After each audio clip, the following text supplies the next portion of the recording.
Chapter 24. Qingyu used the beast core to regulate her breathing for an entire night before her meridians recovered by 10 to 20%. In order to avoid being tracked by the Black Heaven sect, she had deliberately chosen a place with thin spirit qi. This had caused her injuries to heal too slowly, but fortunately, they would not continue to worsen. Perhaps she would be able to return to Ming-Yin Mountain at night. The only thing that worried her was, what about Shining? She did not seem to know the way.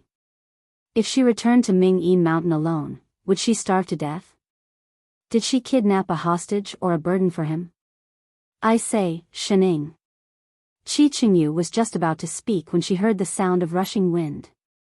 Her heart tightened, she grabbed the person and retreated 10 feet away. The next moment, a sharp sword overflowing with yin qi stabbed into the ground where she had been standing. Who's there? Come out.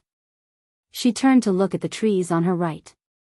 Not long after, two black figures slowly walked out from inside, both dressed in gray robes. The one walking in front chuckled, revealing half of his skinny face. Heh, so it's Demon's sovereign impermanence here. Bai Hao, sorry to disturb you. Bai Hao. You're blood fiend Yu Yan's guardian. Qingyu's expression tightened as she looked at the two people with ill intentions. So Fiend Supremacy knows me. The person chuckled. That's right, Fiend Supremacy Yu Yan is our master. Why are Yu Yan's people looking for me? I heard that Fiend Supremacy Impermanence is a peerless beauty. Back when she was cultivating, she was the #1 beauty of the 3 sects and 6 schools, and people called her Fairy Yu. The two of us have always admired your elegance. Now that we are passing by, we specially came to pay our respects. Humph, don't play this game with me. Tell me your purpose. Fiend Supremacy, you misunderstand me. Bai Hao's smile grew colder. Just as he was about to explain, the person beside him could not help but interrupt. Senior brother, don't talk nonsense with her. Look at her, she is obviously seriously injured. Even if we want to do anything, what can she do to us? The person looked straight at Qingyu, his eyes burning as if he wanted to swallow her whole. I heard that she has a rare purine body. Dual cultivation with her can greatly increase one's cultivation. In the past, she was a nascent soul supremacy and we could not touch her. Now that she is seriously injured, what are you waiting for? Hurry up and pluck her. Junior brother Renee, she's such a beauty. Why don't you know how to cherish her? Humph. Are you going up or not? If you're not going up, then I'm going to start plucking. This is a nascent soul. After plucking her, I can also form my nascent soul. After he finished speaking, he even swallowed a mouthful of saliva. Shameless. Qingyu gritted her teeth in anger. She wanted to activate her spirit qi to form a hand seal, but she felt a sharp pain in her chest, as if thousands of swords had pierced her heart. She could not move at all. Heart-scorching array, you, heh heh heh. How could we not make some preparations in order to have a good time with the Demon Lord? He had already set up the formation the moment he came out. Bai Hao walked over quickly. His eyes swept across her body unscrupulously. The greed and desire in his eyes were about to overflow. Fiend Supremacy Impermanence, don't worry. Bai Hao isn't like those immortal cultivators. I don't have the habit of plucking people and giving them to others to play with. From today onwards, you only need to serve the two of us. As he spoke, he reached out towards her chest. Qingyu's eyes were bloodshot with hatred. Familiar scenes flashed before her eyes. Those nightmares that she thought she had gotten rid of were once again awakened. They replayed in her mind over and over again. It turned out that even if she had turned into a demon, she still could not escape.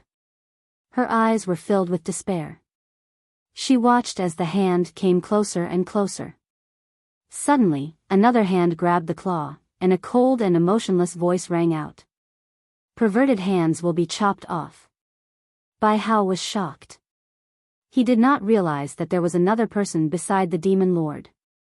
Upon closer inspection, he realized that the other person was just a mortal without any spirit qi. He heaved a sigh of relief. He wanted to retract his hand, but found that he could not. There's another woman. Ren-yi, who was behind him, took a step forward. His lustful gaze shifted to Shining. Ha ha ha ha. That's great. Senior brother, this person belongs to me. Shining. Qi-Qingyu panicked and shouted, "Don't touch her." She had actually forgotten that she was still here. She had wanted to protect this young lady, but she did not expect that she would be implicated.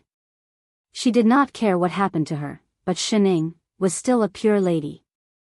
She could not let her experience those disgusting things. She is just a mortal. She has nothing to do with me. If you dare to touch her, when my cultivation recovers, I will devour your bones and refine your souls. Humph, you can't even protect yourself and you still want to save her. Ren-yi did not take her threat to heart. Mortals really cannot be plucked. Why don't we turn them into puppets? With that said, he summoned his weapon and was about to conjure a hand seal. But Bai Hao suddenly shouted, "Stop! Senior brother?" Ren-yi was stunned. "Fiend Supremacy Impermanence, we have offended you today. Please forgive us, Fiend Supremacy." Bai Hao suddenly spoke respectfully. His eyes no longer had the smugness from before. Instead, they were filled with fear. "Senior brother." Ren-yi looked in disbelief at this person who had suddenly changed his mind. "Shut up." Bai Hao turned back and glared at him, stopping him from speaking. He turned to Qi-Qingyu and said even more respectfully, "Bai Hao will personally go to Ming-Yin Mountain to ask for forgiveness from the Supremacy." With that said, he conjured a seal with one hand and undid the array on the ground. He took out a bottle of elixirs and handed it to her. The Supremacy's injuries are not light. As a fiendish cultivator, we should be on the same side. Here is a bottle of 5th grade rejuvenation elixirs. Take it as an apology. Are you crazy? Ren-yi was even more shocked, but he was stopped by the other party's look. What do you want this time? Qi-Qingyu looked at the elixirs in his hand. I just want to form a good relationship with Fiend Supremacy Impermanence. He chuckled. As if afraid of being suspected, he ate one himself. I heard that the Supremacy has been looking for news of Gon Zirwei from the Great Void sect. I happen to hear that this person has been hiding on the Sword Comprehension Peak of the Great Void sect. Are you speaking the truth? Qi-Qingyu was shocked. Her eyes turned red and filled with murderous intent. I dare not lie to the Supremacy. Qi-Qingyu gritted her teeth. As if recalling something, her eyes burned with hatred. She had been looking for so long. So he was hiding there. If the two of you have nothing else. Bai Hao looked up and said tentatively, can the two of us take our leave first? Qi-Qingyu took a few deep breaths before she could suppress the anger in her heart. She took the elixir from his hand and said in a low voice, "Scram." With that, Bai Hao's hand loosened. He was overjoyed. Bai Hao will take his leave. With that said, he grabbed Ren-yi, who was full of complaints, and quickly flew away. In an instant, they disappeared, as if they were being chased by evil spirits. Senior brother, what is the meaning of this? After flying for a distance of 50 kilometers, Ren-yi could no longer resist shaking off the other party. You actually let go of such a good opportunity. With our talents, if we miss this opportunity, we may never have the chance to form our nascent souls again. Bai Hao stopped, then suddenly hugged his right hand and knelt down. He opened his mouth and spat out a large mouthful of blood. His entire right hand hung on the ground at a strange angle. Senior brother. Ren-yi was shocked. He hurriedly grasped the meridian of his other hand and felt it. His eyes widened. Senior brother, your golden core. How can this be? When did you get so badly injured? If we had stayed a moment longer, not only would my golden core have shattered, we would have both died there. How is this possible? Ren-yi's face was full of shock. Unless Qi-Qingyu was faking it? She wasn't injured at all? It's not her, it's the other one. As if remembering something, he suddenly shuddered. The other one? You mean? Yes. He was a 5 elements trash spiritual root, yet he was able to safely reach the peak of Gold Core realm and maintain a position among so many devils. It was all because of his superhuman acuity that he could always sense the arrival of danger at the first moment. And in the instant that the woman beside Qi Qingyu grabbed him, he felt a terrifying murderous aura that he had never felt before. It was so overwhelming and airtight. In an instant, he felt that there was only one word left in his mind: death. He didn't even notice when his golden core was shattered. That person was too scary. But, isn't that immortal? There was clearly no spirit chi. I'm not sure either. Bai Hao clenched his still trembling hands. But that person is definitely not simple. Remember, if you meet that person again, the further the better. Chapter 25. Do you see the cultivator city outside the forest? There is a transportation array to the Black Heavens sect in the city. Qi Qingyu pointed to the city in front of them. With the beast core and the elixirs Bai Hao had given her, her injuries were almost healed. She immediately left the dangerous forest, intending to return directly to Ming-Yin Mountain, but the news Bai Hao brought made her change her mind. It was obviously not suitable to bring Shining along. However, with her heaven-defying sense of direction, she could not bear to leave her behind. So she changed directions at the last minute and came to the vicinity of this immortal city. All right, go on. You can enter the city if you go straight. Once you enter the city, follow the main street to the end and turn right. You will see the transportation array. Don't. Wait, where are you going? I said go straight, is that straight? No, why are you going to the right? The city gate is over there. Come back. Looking at the person who could not tell which direction to go after going around a tree, Qi Qingyu could not help but pull her back. Are you blind? Hey, look at the road. Do you want to go back or not? I guess. Shining tilted her head, still looking as carefree as ever. Qi Qingyu's mouth twitched. What the hell? Didn't they say that immortal sect disciples valued their sex the most? Wake up and look at the road, Qi Qingyu instructed again. After some thought, she took out a small bag of spirit stones from her storage bag and handed it to Shining. Take these and be careful on the road. Don't be silly and get cheated by others. Shining glanced at the heavy bag in her hands. Had she been smashed with money? I have important matters to attend to. I can't bring a burden like you along. We'll part ways here. Be careful. Why did she feel like she had accepted a breakup fee? She looked up at the person in front of her. Are you going to kill that gone guy? Yes, I'm going to. Qi Qingyu stopped mid-sentence, her eyes widening. How, did you know? I can tell. Ever since that pervert revealed the news, she had not been able to focus on roasting the chicken these few days. Her skills had dropped greatly. That's right, I am indeed going to Sword Comprehension Peak. Her eyes darkened, and she clenched her fists. After a long while, she finally suppressed the violence that was about to surge from the bottom of her heart. She smiled at her. Since you can guess all this, you should know that I might not be able to come back. You, take care. Do you need help? Shining suddenly asked. She laughed. Help me? You're just a disciple of a sect, and you want to help a fiendish cultivator deal with a cultivator from a righteous sect? Sure. After all, he had received the money. Qi Qingyu was taken aback. It was only then that she realized that she was serious. Her eyes darkened. Why? I've only known you for a few days, and you don't even know what grudges I have with that person, yet you choose to help me? After all, they had been eating roast chicken together for so many days. Grudges and whatnot, I can roughly guess. She suddenly sat down on a withered tree beside her.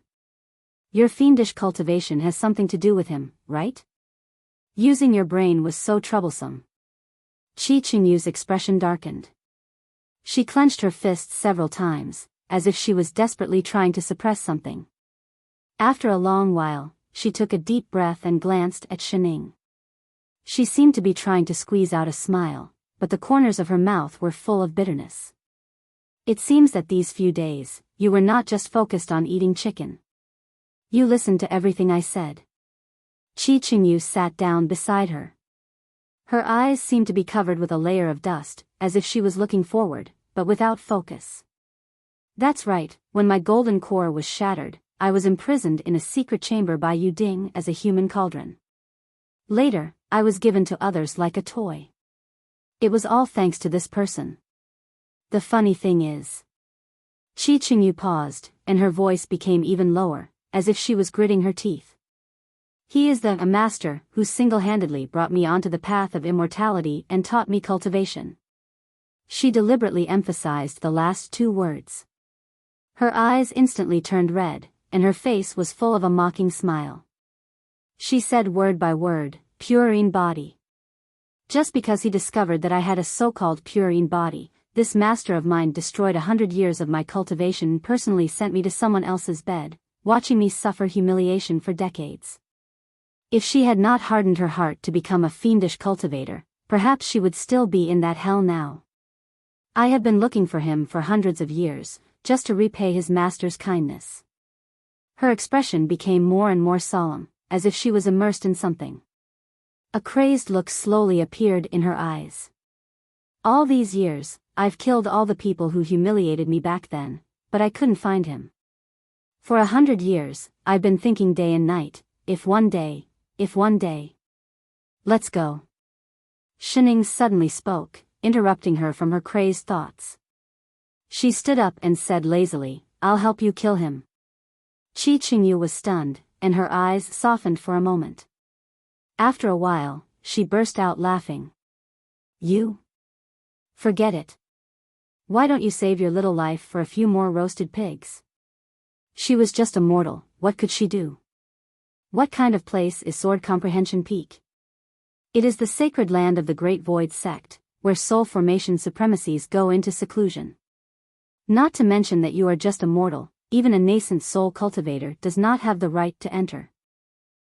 It was said that Sword Comprehension Peak was built by a top sect in the Upper Azure World, and was the only place from the Middle Azure World to the Upper Azure World. That is why among the 3 sects and 6 schools, only soul formation supremacies have the Jade Token to enter, she said seriously. Unless you have the Jade Token, otherwise, are you talking about this? Shining suddenly took out a white Jade Token with the word Enlightenment written on it. You. How did you get this? Qi Qingyu's eyes widened. Oh, it was temporarily, given to me by a fellow villager. The temporary chef had forgotten to take it back when he was showing it off to her. Qi Qingyu took it in disbelief and flipped it to the left. The Jade Token, it really was the Jade Token of Sword Comprehension Peak. She probed it with her spirit chi, and vaguely saw the word Lone Moon on it. But, this Jade Token recognizes its owner. Without the owner's spirit artifact, it still cannot be activated, is it this? She suddenly took out a white jade flute. Qi Qingyu, the true knowledge stone in front of Sword Comprehension Peak, can recognize the intrinsic Dharma artifact of a soul formation supremacy. Will this work? She took out a fan. Qi Qingyu, after a long time, for all, flips table. How many things have you taken from him? Can I ask a question? What? What enmity do you have with this supremacy Lone Moon? Why is his intrinsic Dharma artifact with you? Based on the way you took it, you might as well call the person over. I see. Shining nodded and turned to look behind her. What are you trying to do? Wait. The next moment, Shen Ying's figure suddenly flashed and disappeared on the spot. She suddenly had a bad feeling. 3 minutes later, the person you want. A man dressed in blue and white robes was pushed in front of her. Qi Qingyu, Lone Moon, this works too. Chapter 26. I Ching and Lone Moon had been searching for days in this forest where the spirit chi was thin. They had followed the aura of the fiendish cultivator all the way here. They had sensed the fiendish cultivator's location several times, but they just could not find him. They had searched the entire forest several times without finding anything. Lone Moon was beginning to suspect that the fiendish cultivator had deliberately set up a diversion array. He was just about to leave when Shining, whom he had been searching for a long time, suddenly appeared in front of him without warning. Master. I Ching was delighted. You didn't. Before he could finish speaking, Shining grabbed Lone Moon's collar and said, "Do me a favor." She disappeared again. Before Lone Moon could react, he was dragged away. In the next moment, he was pushed in front of a woman. She was a nascent soul cultivator with a beauty that could cause the downfall of countries. However, her entire body was overflowing with yin chi. Fiendish cultivator. Lone Moon took a step back warily. He lowered his voice and said, "Shining, what are you doing?" He turned to see that she was holding a fan-shaped weapon that looked very familiar. My intrinsic Dharma artifact. Why was it in the hands of a fiendish cultivator? Wait. The flute and the jade pendant also looked a little familiar. He subconsciously reached into the storage bag beside him. Holy shit, why are they in your hands? When did he get them? He had no recollection of them at all. I gave them to you. Shining replied. You? Lone Moon turned to look at her as if he had seen a ghost. Are you crazy? Why did you take my intrinsic Dharma artifact for no reason? And why did she give it to a fiendish cultivator to play with? What happened to the friendship between fellow countrymen? Who took yours? Shining glared at him. You forgot to keep it when you were showing it off. That's why I picked it up. Was there such a thing? He thought about it carefully. He had indeed introduced her to all kinds of weapons before. Could it be that time? But he was not a forgetful person in the past. Why did he forget to keep it after showing it to her? Since this belongs to supremacy, then return it to its original owner. It was only then that Chi Qingyu recovered from the shock of Shining pulling a soul formation supremacy back. She hurriedly returned the things in her hands, feeling a little nervous. Although Shining had good intentions, she was a fiendish cultivator after all. If the other party had any ill intentions, she would not be able to escape from a soul formation supremacy. Lone Moon received his own Dharma artifact and tested it suspiciously. He kept it after confirming that there were no problems. There were more and more questions in his heart. Who was this devil cultivator? Why would Shining help her? Just as she was about to ask, I Ching had already caught up. Master. He hurriedly flew down and turned to look at Chi Qingyu. His eyes hardened, but he did not attack her directly. Instead, he quickly walked over to Shining. It was my negligence that caused Master to suffer such a calamity. Are you all right? I'm fine. I have something to do. Lone Moon rolled his eyes and gripped the Dharma artifact that he had lost and regained. Shining, what exactly is going on? Do you know how long we've been looking for you? I know. Shining nodded. I saw you guys walking around the other side of the river for 7 or 8 days. The other side of the river. Holy shit. Lone Moon immediately exploded. Damn it, why didn't you call us when you saw us? I called you, but you didn't hear me. She put on an innocent face. After all, there was a river between them. Besides, you didn't call me. How would I know that you were looking for me? Lone Moon and I Ching. All of a sudden, he wanted to check if he was blind. Oh yes, I left a chicken by the river for you. Did you see it? She was a good boss. Lone Moon and I Ching. So the 5th level spirit beast on the other side of the river was left by her? He had thought that it was some idiot who didn't take the spirit beast with him after hunting it. The point was, if you could leave a chicken behind, would you die if you left a note? Alright, everything is here. It's getting late, let's go. Shen Ying nudged Qi Qingyu and urged, we can fly now. Ah. Qi Qingyu did not react for a moment and was stunned. Go? To where? I Ching, who was beside her, obediently summoned his spirit sword and stretched out his hand. Master, your disciple will give you a lift. Thank you. Shen Ying jumped onto the sword and said to Qi Qingyu, Sister, lead the way. Oh. Qi Qingyu looked confused as she summoned her flying sword and flew up. Lone Moon. Wait a minute. Was he the only one who didn't know what was going on? Hey, where are you going? Why didn't anyone explain? What was the relationship between Shen Ying and the fiendish cultivator? And what did she mean by everything was here?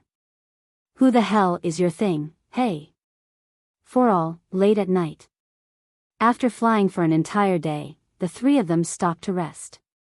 You really want to go to Sword Comprehension Peak? Lone Moon, who had heard everything along the way, glanced at the person who was meditating on the other side of the bonfire. He turned to Shen Ying and asked. Yes. What else? Lone Moon looked at her in surprise. I couldn't tell that you were such a righteous person.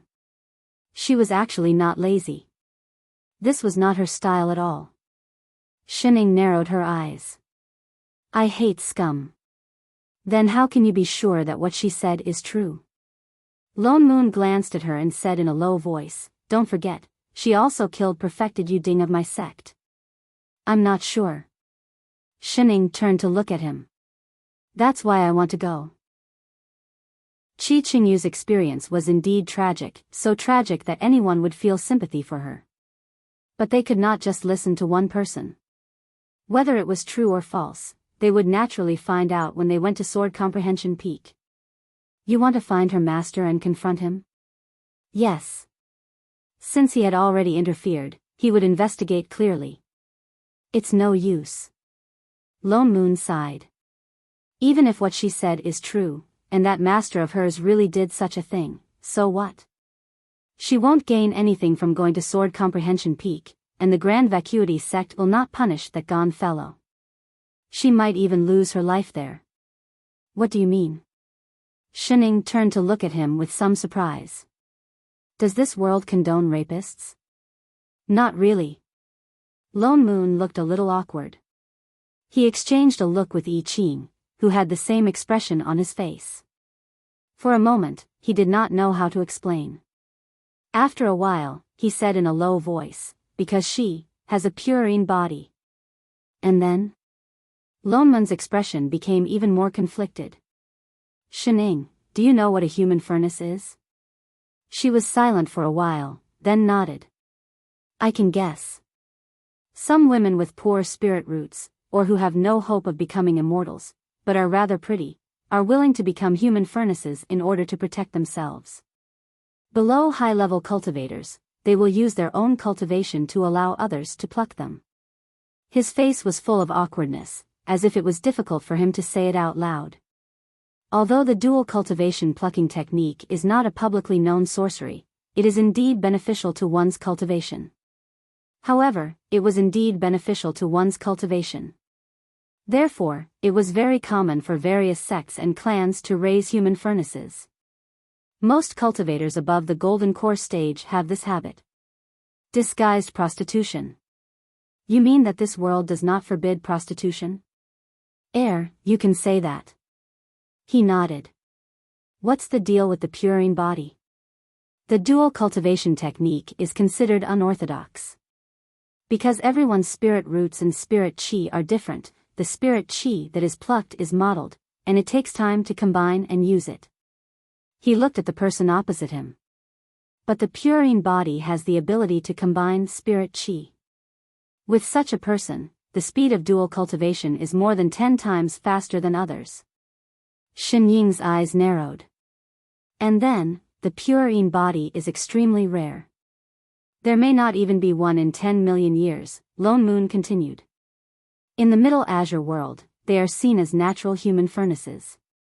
Once they appear, all sects will fight for them, so no one will ask if they are willing. Scum. Chapter 27. Grand Vacuity Sect. Surrounded by mountains, dozens of floating peaks hung high in the air, surrounded by immortal chi, like a fairyland. And not far to the right of the floating peak, a completely different mountain floated above the other peaks. That mountain was dozens of times smaller than the other floating peaks, but it was wrapped in a layer of transparent barrier, and on the top of the floating peak, there was a beam of light that reached the sky. Sword Comprehension Peak is in front. Lone Moon pointed at the floating peak wrapped in a transparent ball and frowned. He still looked at Shining disapprovingly and said, "Although I haven't heard of any soul formation cultivators entering the peak recently, there are 3 soul formation supremacies guarding the passageway to the upper azure world in Sword Comprehension Peak. Once you enter the peak, you will be detected by them. You have to think carefully. Are you sure you want to barge in now?"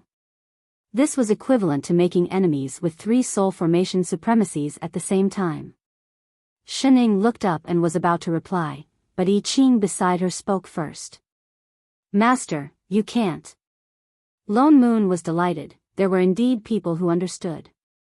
He immediately heaved a sigh of relief, as expected of a sword immortal. "Quickly persuade that cheat master of yours." I Ching turned and bowed to Shining, saying with a serious face, "Master, it's almost noon now, you haven't had lunch yet." "What?" "That's right." Shining nodded in agreement. "Only when you're full will you have the energy to fight. Your disciple will go find some food for you now, and start the fire to cook." Thank you." "Master, please wait here for a while, it will be ready soon." Lone Moon.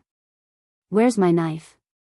"Oh, you 5 winky face, oh, come back here." Lone Moon grabbed a certain diehard fan, full of sarcasm suddenly gushing out. "Is this the time to find food?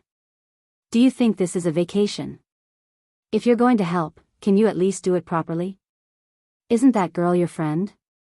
But I'll get hungry if I don't eat." "Master is right. Can't you just bear with it? Starving hurts the stomach." "Master is right. I came out in a hurry this time, and didn't bring food, do you have it?" Lone Moon's mouth twitched. He really did have it. Gritting his teeth, he took out a stack of pastries from the storage bag beside him. "Here, you didn't finish them last time, so I put them away for you. Eat, eat, eat, eat until you die." "Why is there only osmanthus cake? I remember that I didn't finish the last time I ate the Little Heaven crisp cake, lotus pancake, and Korean fish slices." "Master, you forgot about the golden milk biscuit." I Ching immediately added. "Are you two master and disciple here to collect a debt?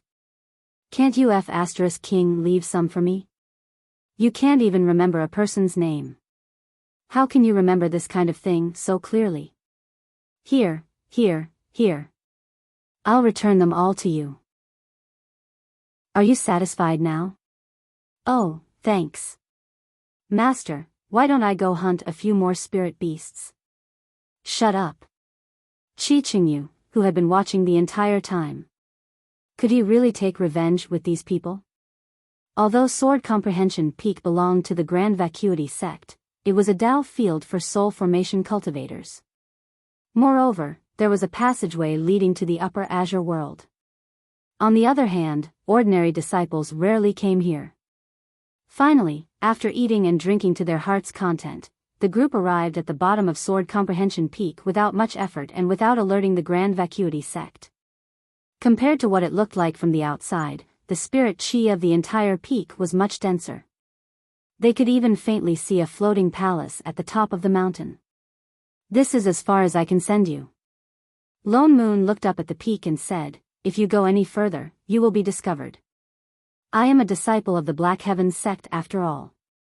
Most people in the Grand Vacuity sect have seen me before. It would not be appropriate for me to follow you up. If he was discovered, it would be a problem between the 2 sections. Thank you for your help, Supremacy." I Ching stepped forward and bowed seriously. "You don't have to thank me. I'm not helping you." Lone Moon turned and glared at her. He continued, "This is an exception. You are a fiendish cultivator after all. If it were any other day, I would not have shown mercy. What's more, this matter has not been settled yet. Qi Qingyu clenched her fists by her side. I understand what supremacy means. Hey, foodie. Lone Moon ignored her. Instead, he nudged Shining and said, I have to make a trip to the Grand Vacuity sect and delay those old fellows. I will try my best not to let them find out that someone has entered Sword Comprehension Peak. You guys better hurry up. Alright. Although this Sword Comprehension Peak is not big, it is not easy to find someone. You better split up. Oh yes. He turned to look at Qi Qingyu. What does the person you were talking about look like? Do you have an image? Frowning, Qi Qingyu took out a round white stone and conjured a hand seal. Immediately, the image of a man appeared on the stone. He was dressed in white and looked well-mannered, like a gentleman. Lone Moon took the round stone from her hand and conjured a hand seal. He took out a few talismans and said, Take this. This is a tracking talisman. I have already locked onto this person's aura. It will be easier for you to use this later. With that said, he added worriedly, Remember, do not expose your identity as a disciple of the Black Heaven sect.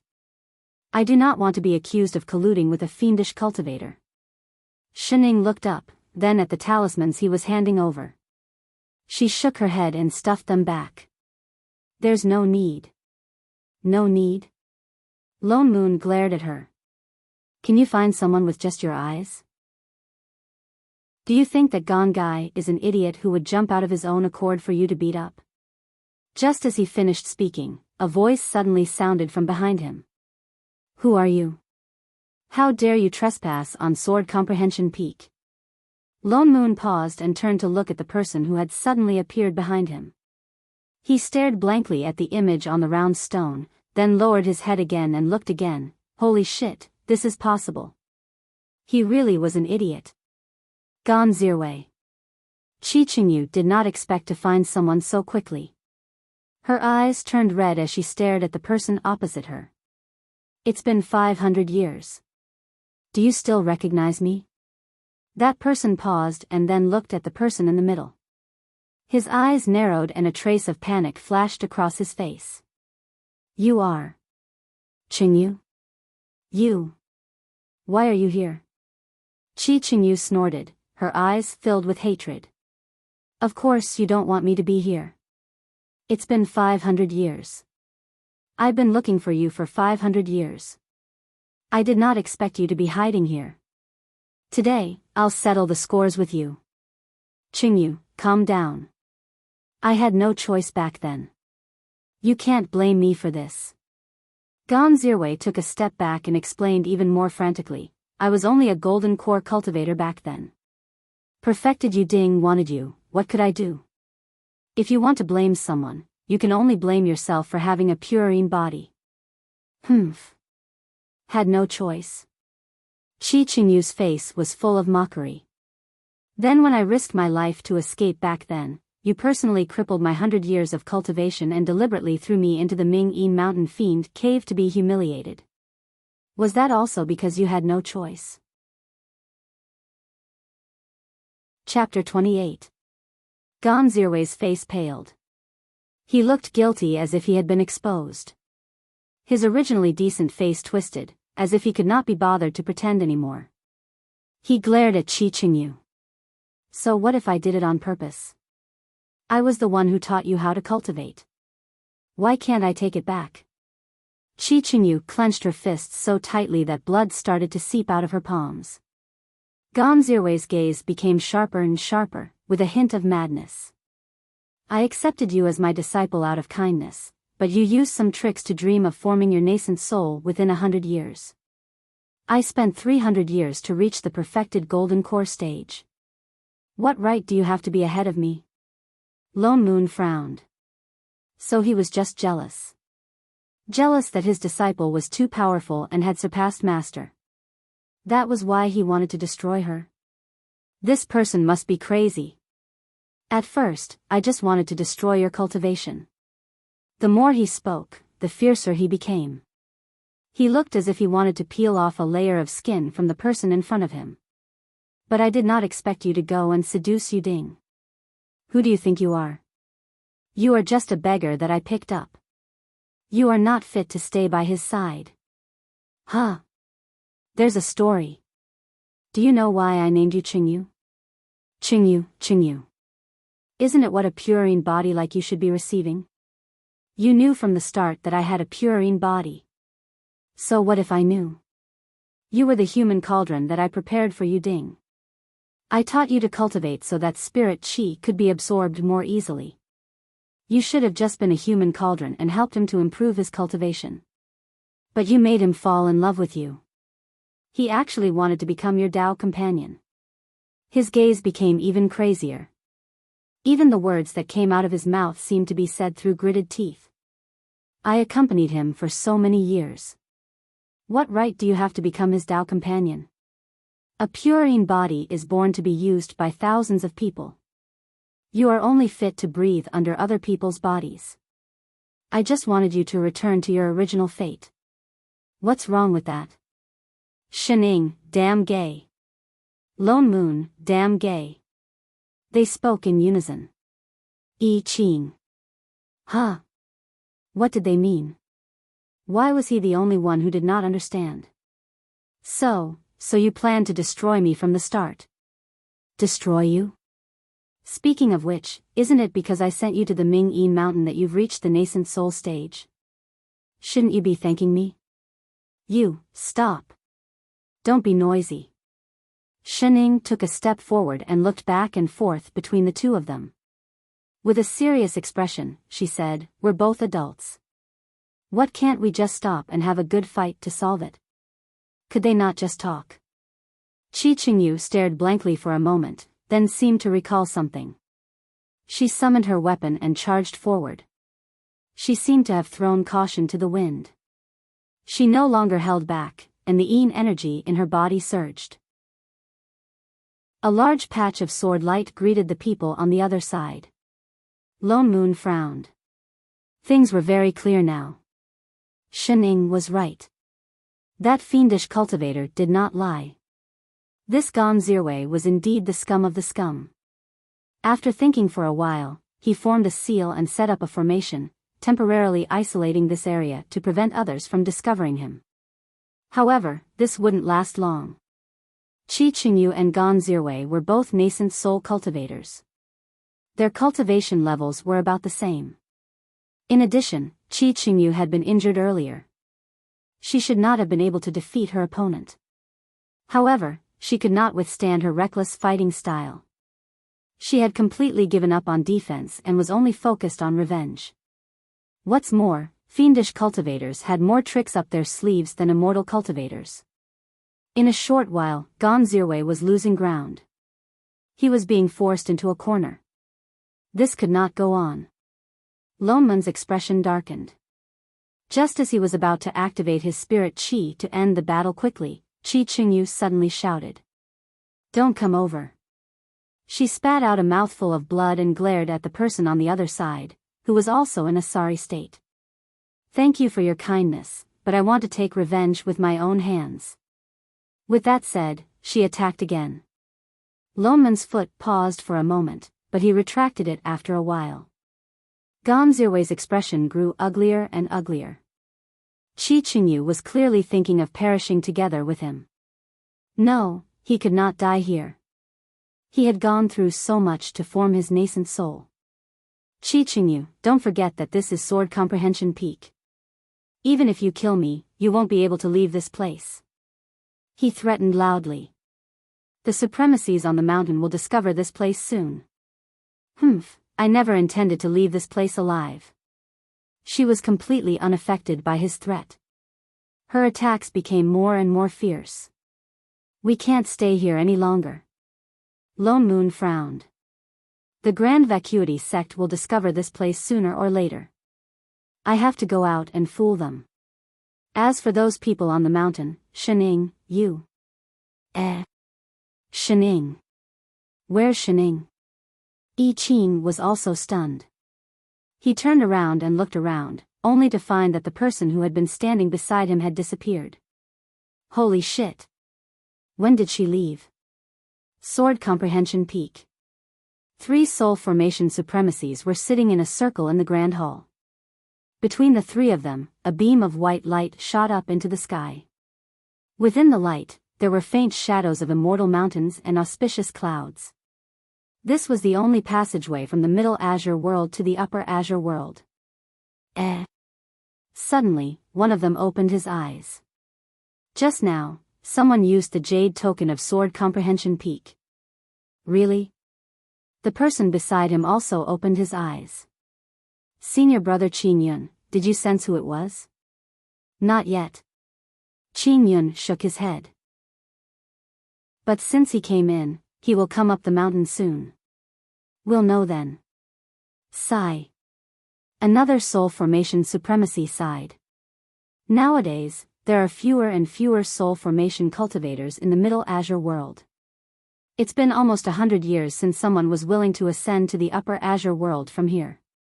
Now that the spirit chi is thin, it's normal for this to happen. Qin Yun also sighed. Anyway, our mission is to bring fated people to the Upper Azure world. That would be considered as fulfilling the Master's instructions. It doesn't matter how many people there are. It's quality, not quantity. If it's someone with mediocre qualifications, I'm sure the Master will not be satisfied. Why should I be so anxious? But the 3 of us have been guarding this place for hundreds of years. Who knows how long more we have to guard this place? When will the Master allow us to go back? That's right, I've had enough of this rundown place. The spirit chi is thin and the resources are scarce. If we continue to waste our lives like this, I'm afraid we won't have any hope of ascending to immortality. That's right, it's just a small Middle Azure world. Why make the 3 of us guard this place together? The resources we receive are so little and our cultivation has been stagnant for so long. We might be laughed at when we go back. Forget it, it's the Master's orders after all. What can we do? As long as we can send a few people with good qualifications to the Upper Azure world, I'm sure the Master will allow us to go back. Sigh, I just hope that this time. He suddenly stopped mid-sentence and his eyes widened. Why do I feel the aura of a fiendish cultivator at the foot of the mountain? The other 2 sensed carefully and were shocked as well. It's indeed the yin chi of a fiendish cultivator. Could it be that a fiendish cultivator took the opportunity to break in? I wonder who it is this time. It's me. Just as they finished speaking, a voice rang out beside them. The 3 of them jumped in fright and turned to look. Only then did they realize that there was a girl in green sitting beside Qin Yun. She was sitting cross-legged like them, one hand supporting her chin as she looked at them with a bored expression.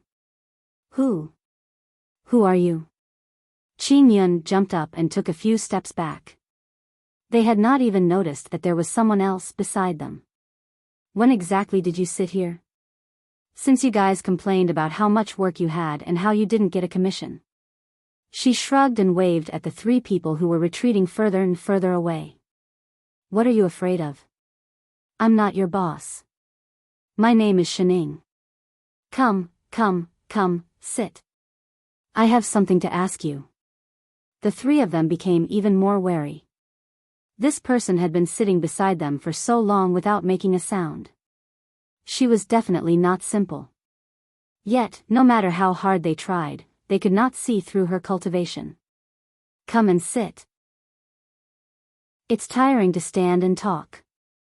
As she spoke, she even patted the spot beside her. The 3 of them took another step back. We're waiting. What if we don't sit? Shening paused. Her eyes narrowed and she suddenly cupped her fists. Then, just kneel down and talk. Chapter 29. By the time Lone Moon returned, Qi Qingyu's side was already done. The previously arrogant Gan Zirwei was no longer breathing. Qi Qingyu was also covered in wounds. She did what she said she would.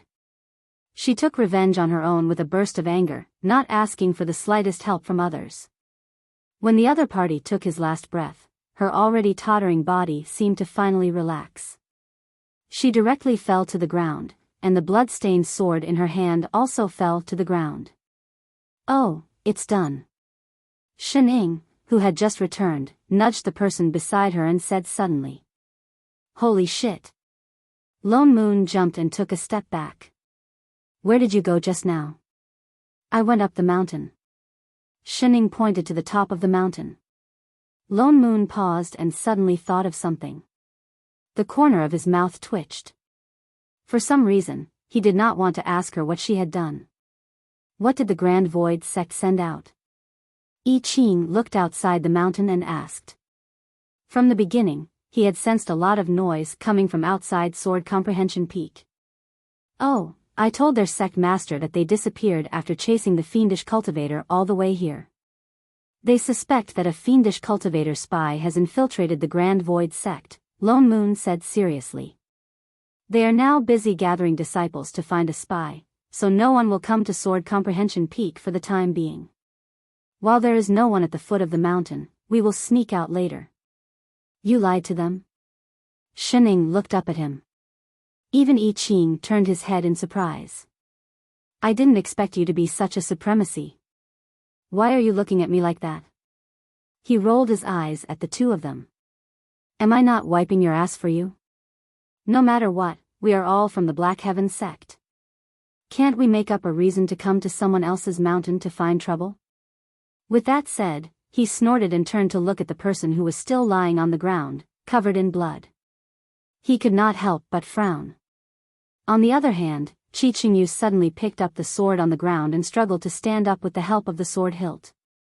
She staggered towards them, and with every step she took, the grass beneath her feet was stained with blood. After much difficulty, she walked to a position 5 steps away from them and knelt down. "Many thanks to the 3 of you for helping me take my revenge." She raised her head and smiled at them as if a heavy burden had finally been lifted from her shoulders. "I have no more regrets in this life. I'm willing to follow the Venerable One back to the Black Heaven sect and await my judgment. No matter how your sect deals with it, Qingyu will have no complaints." At the end of the day, she was a demonic cultivator. Good and evil could not coexist with each other. Moreover, she had killed the Hall Master of the Black Heaven sect. No matter what the reason was, as righteous cultivators, they had to capture her and bring her back. Her entire life had been ruined by celestial cultivators and she had suffered all sorts of humiliation. That was why she had abandoned her Tao and entered the demonic path. She hadn't expected that in the end, the one who had helped her was also a celestial cultivator. All these years, she had lived to seek revenge on Gonzirwei. She knew very well that as long as Gonzirwei was at Sword Comprehension Peak, she would not have the chance to kill him. If not for Shining, she might not even be able to take one step into Sword Comprehension Peak. Actually, from the moment she set off for Sword Comprehension Peak, she did not plan to return alive. Sword Cultivator I Ching aside, Lone Moon was a soul formation supremacy of Black Heaven sect. They had no reason to let her off. It was just that she would not have the chance to return the favor to Shining. At the thought of this, she looked up at Shining, who was still distracted and seemed to be completely out of the situation. For the first time in hundreds of years, she felt a warm feeling in her heart. If only they had met earlier. "Supremacy, please deal with me." Shining had already helped her so much, so she must not make things difficult for her.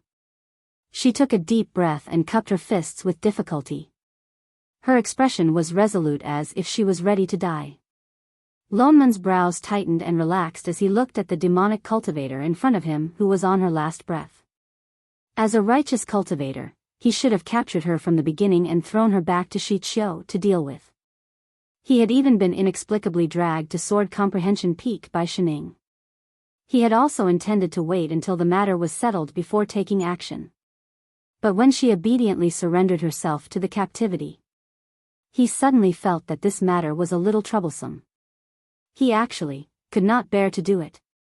It was all Shin Ying's fault. Besides, why did she let him deal with her? Why didn't she go and ask that foodie? Humph. I came out this time to find someone, not to exterminate demons. He snorted coldly and turned his head away. Supremacy? Qi Qingyu was shocked. She looked up in disbelief. He was planning to let her go? I have so many things to do every day. I don't have time to care about your business. He glared at her. However, if you dare to hurt the innocent in the future, I will not be merciful. Qi Qingyu was stunned. Her expression changed several times. Her eyes were watery as she bowed deeply to him. Thank you, Supremacy. Qingyu will remember. Lone Moon turned to fly on his sword, but he met two pairs of meaningful eyes. What are you looking at? He suddenly felt his heart clench. He turned and glared back. Do you have any objections to the way I handled this? No. Shining shook her head. Then why aren't you leaving? Are you waiting to be caught? He looked even more ferocious. Isn't this all because of you? If not for the fact that we are from the same hometown, do you think I want to meddle in this matter? He was a dignified soul formation supremacy of Black Heaven sect. It was not easy for him to abuse his authority. Oh, your head. Hurry up and leave. Oh, 3 days later. Shining, what did you do at Sword Comprehension Peak that day? Lone Moon could not help but ask. After all, Qi Qingyu had been dealing with Gon Zirwei for a long time. She was also a fiendish cultivator. There were 3 soul formation cultivators on the mountain. It was impossible that none of them had noticed her. Yet, from beginning to end, she did not appear at all. I asked about something, Shining replied lazily. About Gon Zirwei? He paused. What did you find out?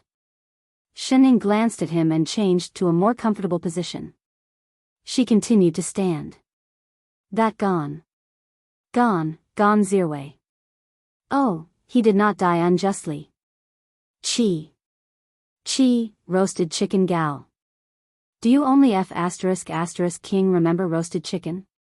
She was not the first human cauldron that Gon Zirwei found for Yuding.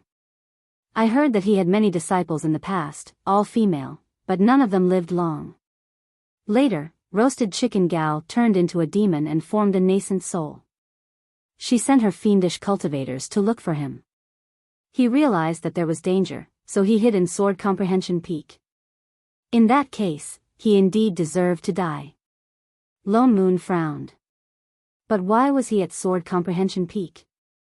Although it was common to raise human cauldrons in the Middle Azure world, it was too evil to specially take in disciples and train them into human cauldrons. His disciples could not all have purine bodies. The 3 sects and 6 schools would not allow such behavior. Not to mention protecting him. The old men said that he was related to someone in the Upper Azure world. That was why they made an exception and let him in. Nominally, he was a disciple guarding Sword Comprehension Peak. Once he reached the soul formation stage, he could directly go to the Upper Azure world. Upper Azure world. Lone Moon was shocked. No wonder he formed his nascent soul despite his ordinary aptitude. So it has something to do with the Upper Azure world. Shining suddenly looked up and gave him a meaningful look. You believe me? What did she mean? Yuding. She suddenly said a name. Lone Moon was stunned. Suddenly, he thought of something. His eyes widened. You mean, before Shining could answer, he stood up, turned around and flew towards Elixir Peak in the direction of Jade Tripod. Half an hour later, he returned with a complicated look on his face. He held a few bottles and jars in his hands. He placed them on the table in front of Shining, his brows furrowed. You guessed right. The thing that really has something to do with the Upper Azure world is Yuding. Chapter 30. Lone Moon found a secret chamber on Elixir Peak. It was so well hidden that he would not have found it if he was not proficient in array formations. However, that secret room was just an ordinary alchemy room. As the Hall Master of Elixir Peak, Yu Ding was in charge of the entire elixir peak. He was an 8th-stage alchemist and more than 90% of the elixirs in Black Heaven's sect came from Elixir Peak. As the hall master, it was normal for him to open the furnace to refine elixirs. There was no need for such a secret chamber. Lone Moon was puzzled until he saw the bottles of elixirs that had not been put away in time. Among those elixirs, there were level advancement elixirs.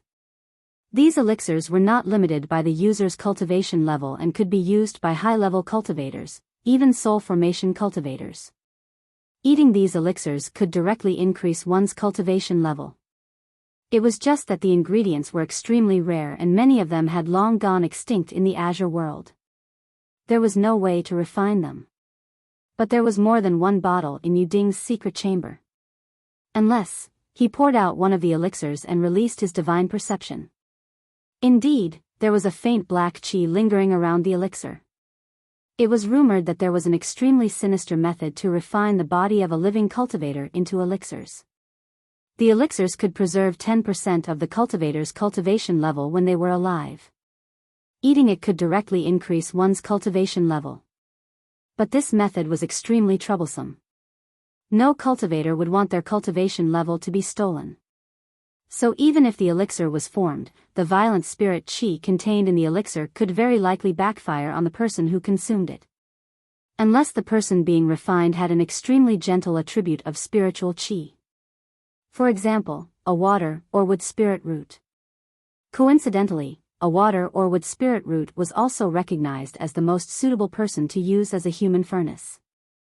Yu Ding must have built a secret chamber to hide the fact that he had been using living people to refine elixirs. And his elixir refining ingredients were the human furnaces that Gon Zirwei had given him. No wonder there was such a heavy grievance in these elixirs. They had been plucked and they were alive and refined into elixirs before they died. Lone Moon could not help but shudder. Just looking at the number of elixirs, who knew how many people had died in their hands? The strange thing was that Yu Ding's cultivation level had not increased after so many years. It was obvious that he had not touched these elixirs. This meant that there were other people above him. Combined with what Shining had said before, the people behind them were definitely from the Upper Azure world. At the thought of this, Lone Moon was shocked. Now that Yu Ding was dead, would the person behind him directly target Black Heaven sect? There were countless high-level cultivators in the Upper Azure world. Although the Black Heaven sect was the top sect in the Middle Azure world, it was nothing compared to the Upper Azure world. But he immediately denied this idea. No way.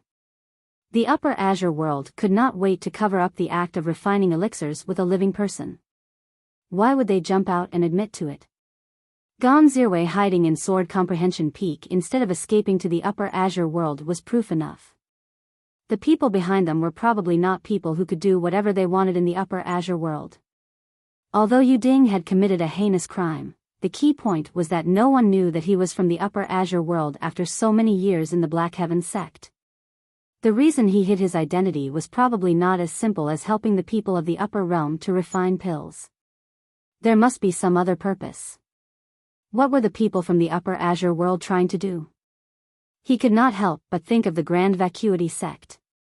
Everyone knew that although the Grand Vacuity sect was one of the 3 sects and 6 schools, it was actually just a puppet of the Upper Azure world. Did they want the Black Heaven sect to become the second Grand Vacuity sect? He couldn't help but feel a lingering fear. Fortunately, he had discovered it in time. He didn't expect that a fiendish cultivator would be involved in so many things. At first, they thought that Shining was just taking pity on the fiendish cultivator and dragging them along. Who would have thought that there would be such a big surprise hidden behind? Shining usually looked like an unreliable person, but her thoughts were so sharp and to the point. Shining, could it be that you already guessed that there was something wrong with this?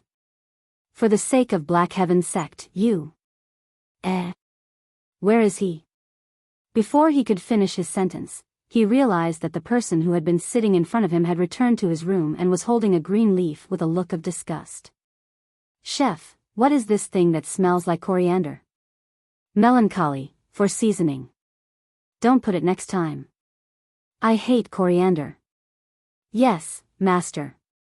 No problem, master. Lone Moon. F** King retard. Straight face, he was really blind to think that such a foodie was someone who cared about the big picture. Also, Sword Immortal, have you calmly accepted the title of chef? Do you have to be so fast? For all, Lone Moon immediately told Sect Master Shi Qiu about Yu Ding. Shi Qiu was also frightened. Fortunately, he had discovered it in time and it didn't cause any big trouble. But after all, this was the Upper Azure world. In addition, they didn't know who the mastermind was. They could only swallow this loss and pretend that nothing had happened. It was just that the pursuit of Qi Qingyu had finally stopped. Here to freeload again? Shining glanced at this fellow who had nothing better to do and came to chat all day.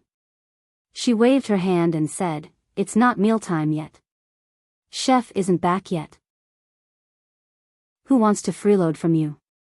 Lone Moon glared at her. "I've long abstained from food. It's been so long and I haven't eaten a single drop of your rice." "I have." The corner of Lone Moon's mouth twitched. He suddenly remembered something. Pastries don't count as rice. He hadn't eaten for a long time and had a few bites. Did he have to remember it for so long?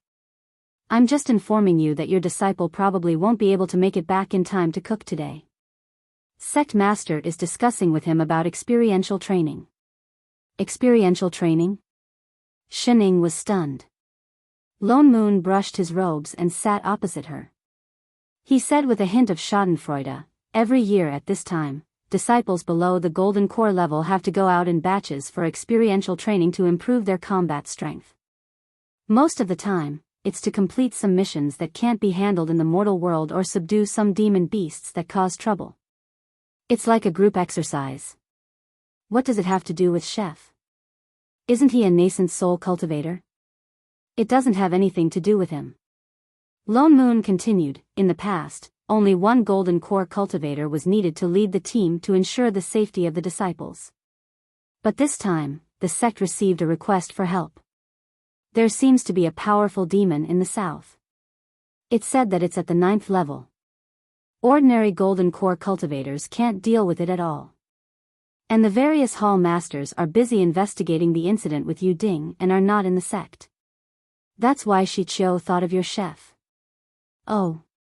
Forcibly expropriated? How long will the experiential training take?" "Not necessarily. At least 3 to 4 months, at most. It's hard to say for half a year to a year." "A year?" The corner of Shen Ying's mouth twitched.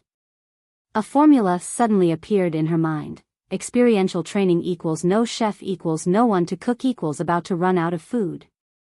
She turned to look at Lone Moon beside her. It was equivalent to a year of pig's feed. "No way."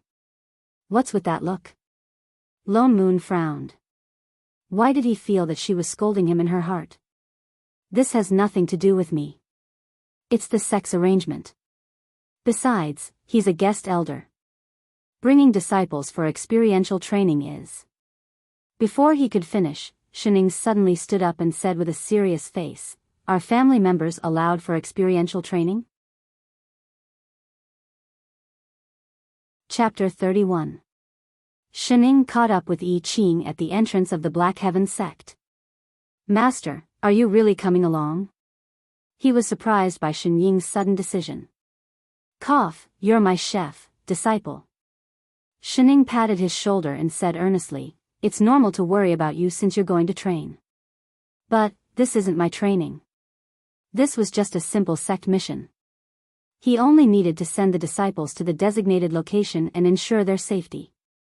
Could it be? He suddenly thought of something and his eyes lit up. He looked at Shining excitedly and said, "Master, are you trying to remind me that no matter what kind of mission it is, it's actually a way of training for me? I can't underestimate it and I have to be fully prepared for everything?" "Don't worry, Master. I understand." Not entirely. As long as you're happy." "Not really?" Yi Qing was stunned. He lowered his head and thought seriously for a while. His eyes widened again. Could it be? Master thinks that something special will happen on this trip and that it will be a test for my cultivation and is worried that I can't handle it? Hee hee. Guess. Forget it. Lone Moon rolled his eyes and said, the only thing she's worried about is that no one will cook. I understand. In that case, I'll have to trouble Master for this trip. I Ching still looked determined. How could an outsider understand Master's painstaking efforts? I will definitely not let you down. Hey hey hey. Lone Moon's mouth twitched. Did you even hear what I said? Can a brainless fan get better? What are you doing here? I Ching finally turned to look at the person beside him. His eyes turned cold. Here to steal his skills again. Lone Moon's heart turned cold and his stomach ached. Sword Immortals didn't even call him supremacy anymore. Wasn't the difference too big? Why? She can go but I can't. How could he treat her so differently? I saw that this trip is dangerous and came to protect these little disciples out of kindness. Can't I? He was so bored now that she was gone. I Ching's expression turned even colder, but he really had no reason to stop him. Looking at the disciples who had arrived one after another, he shouted, "Let's go." Turning around, he summoned his spirit sword and reached out to Shining. "Master, let's go." With that said, he ignored a certain someone beside him and flew out first with a whoosh. "Hey, hey, hey, why are you flying so fast?" Lone Moon immediately chased after them. The disciples who did not know the truth. A team led by a soul formation supremacy and a nascent soul perfected master. Was the difficulty of this experiential learning beyond the horizon? This time, they were going to a remote town south of the Black Heaven sect. According to the request for help, a great demon had appeared near the town 3 months ago. Many people had seen it. So far, dozens of people had been killed. The victims had their hearts cut out and their stomachs dug out. They died horribly, including a golden core Dao Lord who had gone to subdue the demon. The entire town was in a state of panic. They had no other choice but to seek help from the Black Heaven sect. A demon that could deal with a golden core Dao Lord had to be at least at the 8th level of cultivation. That was why Sect Master Chiu had decided to let a nascent soul perfected master lead the team. There were dozens of disciples on this trip, all of whom were at the foundation establishment stage. The highest among them was only at the perfected foundation establishment stage. The group flew for half a day before they arrived at the small town. The town was not big and they could see the end of it at a glance. They found an inn to stay in and I Ching let the disciples go and gather information on their own.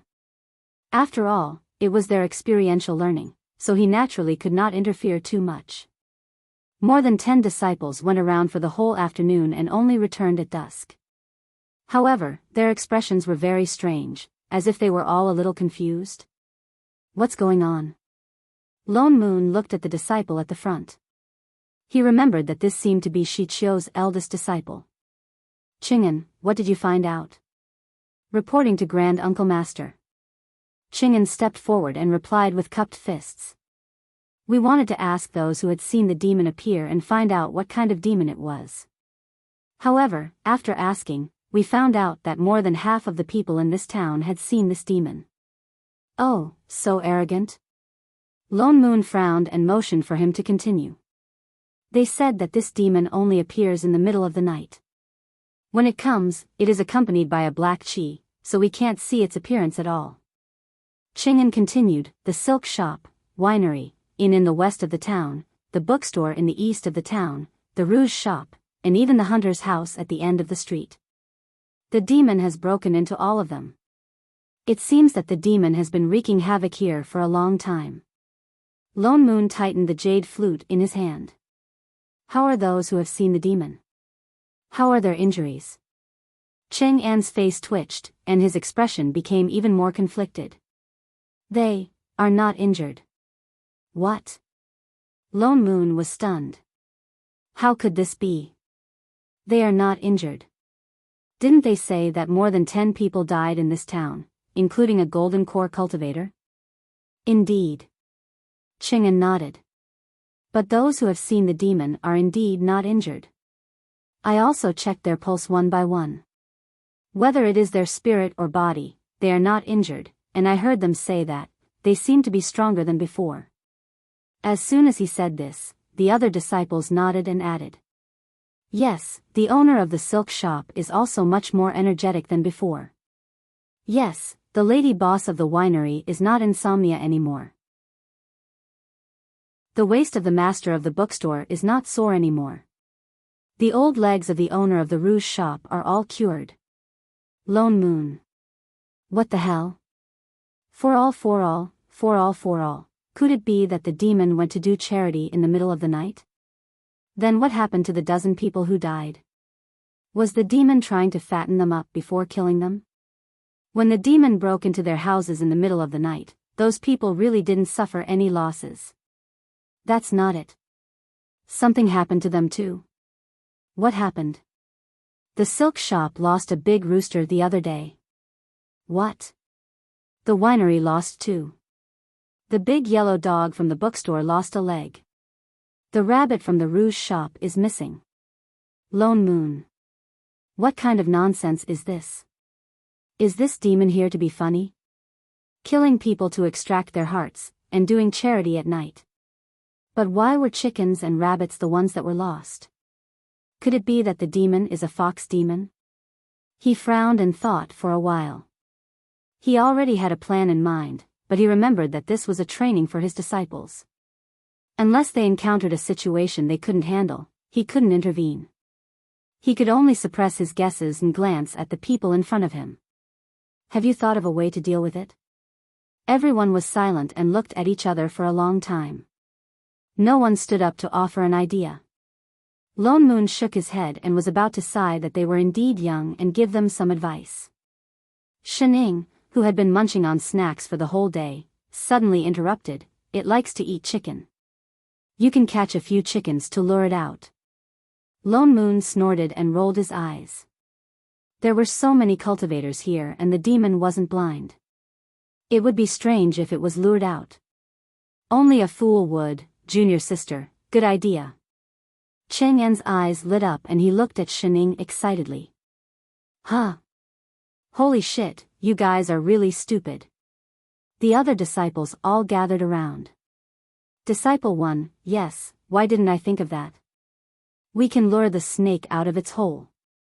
Disciple 2, junior sister is so smart. You don't look familiar. Which peak are you from?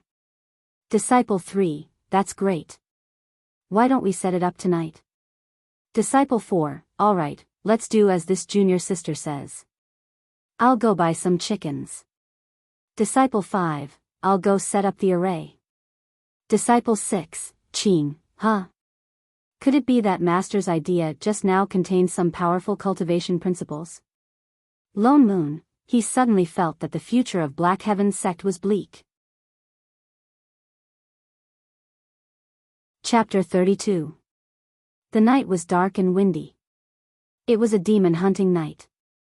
The entire inn had long since been cleared out. It was silent. In the middle of the inn's inner courtyard, there were 4 to 5 fat roosters in a chicken coop. From time to time, the sound of their wings flapping could be heard. There was no one around. Even the waiters who usually patrolled the area at night were nowhere to be seen. However, if one looked closely, they would see a few figures lying on the roof, under the eaves, behind the door, and even in the flowers and grass in the courtyard. All of them were staring intently at the few snoozing chickens in the courtyard. 2 hours passed, nothing happened. 4 hours had passed, dead silence. 6 hours had passed, achoo. Lone Moon couldn't help but sneeze, attracting dozens of condemning gazes. His heart tightened. Damn it, he must be crazy not to stay up in the middle of the night to mess around with these idiots. After so long, not even a hair of the demon was seen. All right. You guys are done. He nudged Shening, who was next to him. He really didn't want to lie on the roof anymore. He already said that such a stupid plan wouldn't work. Those Foundation establishment disciples didn't know how to restrain their auras. The demon would be blind if it couldn't see a dozen cultivators full of spirit chi. It's all your fault for coming. It's coming.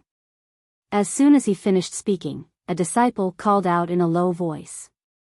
A cloud of black chi suddenly descended from the sky. Lone Moon, holy shit.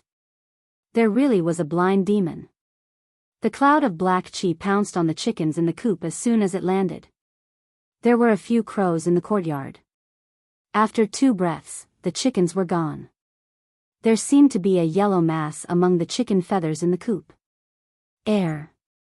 The black chi trembled and seemed to burp. Its body grew bigger and floated up again, as if it was going to fly away. Catch her! Chingen shouted. Instantly, the array formation in the courtyard lit up. The disciples who had been lying in ambush rushed over with their weapons. The black gas seemed to be startled. It quickly spun around on the spot and began to jump up and down under the attacks of the disciples. Perhaps it was because the inner courtyard was too small and there were too many Black Heaven sect disciples, but the crowd was so crowded that the demon managed to escape. Don't panic. Junior brothers and sisters, guard your own formation cores. Chingen was, after all, the eldest disciple of the sect leader. Seeing that they couldn't take it down in a short time, he began to instruct the others to first use a formation to restrain the monster. Only then did the chaotic disciples retreat. But it was precisely because of this retreat that the black gas instantly drilled out from the crowd, seized the opportunity to soar into the air, and rushed towards the right direction. F***CK. Chingen panicked. He looked up and saw that the mass of black gas had already rushed out of the range of the array and was flying directly to the right. And the one guarding there was, Shening, Lone Moon, Qin. Chingen stopped in his tracks. Remembering that this was their training, he immediately shouted at Shening, that junior sister, stop it. Huh? Ah. Shening paused. The ball of black chi was already right in front of her. It was a chubby ball with 2 black tails trailing behind it, swaying back and forth.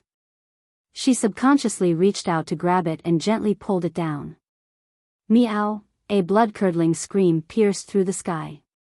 That thing fell on the roof with a thud.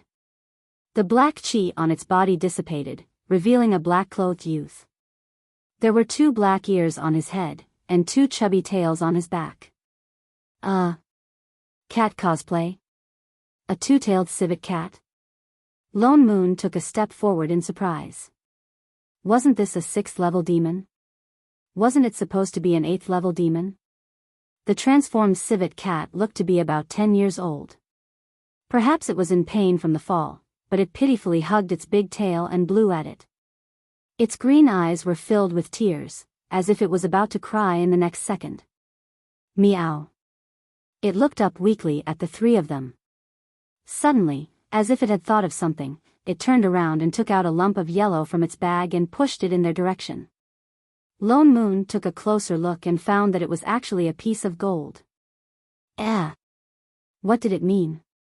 Was it bribing them? Seeing that they were not moving, the civet cat was stunned. It took out another piece of gold from its bag and placed it side by side with the previous one. The 3 of them. This was a sensible civet cat. Seeing that they were still not moving, the civet cat demon gritted its teeth and poured out all the gold in the bag. Suddenly, 7 or 8 pieces of gold fell from the roof. It looked at them weakly and said, "No, no more, meow." The corner of Lone Moon's mouth twitched. It was not that he thought it was too little. Where did this demon that did not forget to pay for eating chicken come from? Tell me, why did you harm people? Ignoring the pile of gold as much as possible, Lone Moon took a step forward and pointed the jade flute in his hand at the civet cat on the ground. Meow. The civet cat trembled in fear, tears welling up in its eyes. It shook its head vigorously. Exalted immortal, have mercy, meow. I didn't do it. Although I'm not a vegetarian, I'm a pure house cat. I've never harmed anyone, good meow meow. Don't even think about quibbling. Lone Moon's voice deepened. Do you dare say that the chaos in this town was not caused by you? I ate a few chickens secretly. That was because I was hungry, meow. The civet cat cried even louder, its face full of grievance. But I paid for them. Really, I didn't harm anyone. It pointed to the gold on the ground and began to count with its fingers. I also cured Uncle Wang's waist injury, Uncle Li's foot pain, Uncle Zhao's rheumatism, Auntie Sun's water imbalance. Stop, stop, stop. What nonsense, a little civet cat demon like you knows quite a lot. Then how do you explain the dozen or so people who died in the town, and the golden core cultivator who had his heart cut out and his stomach dug out? That was all done by that 8th level fox demon. The civet cat seemed to think of something and trembled all over. I passed by here 10 days ago and saw it harming people. It even wanted to snatch my things, but I couldn't beat it. I had to hide in the town. Hide? Lone Moon was stunned. A moment later, his eyes widened. You mean the town's protective array is still there? Thinking of this, he immediately conjured a seal. A bright light flew out from his fingertips and rushed to the sky. In a moment, a transparent protective shield appeared above the town, covering the whole town. It really was there. Every town under the protection of the Black Heavens sect would set up a protective array in the town to prevent demons, beasts, and fiendish cultivators with malevolent chi from entering and harming mortals. Therefore, without breaking through this layer of protection, there was no way to enter the town. When he first received a request for help from this town, saying that there were demons causing trouble in the town, he subconsciously thought that the protective array had long been broken. That was why no one thought to check, but he did not expect it to still be there. And the reason why this civet cat could enter was probably as it said, that it had never harmed anyone. That was why there was no trace of malevolent chi on its body and it did not trigger the array. Chapter 33. There's really another 8th level fox demon?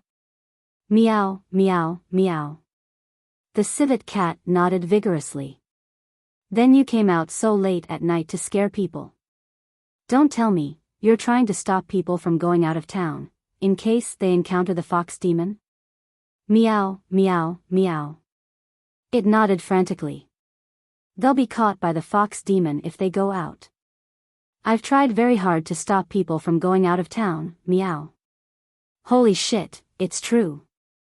No wonder the people who saw the demon were either merchants or hunters. You're a civet cat.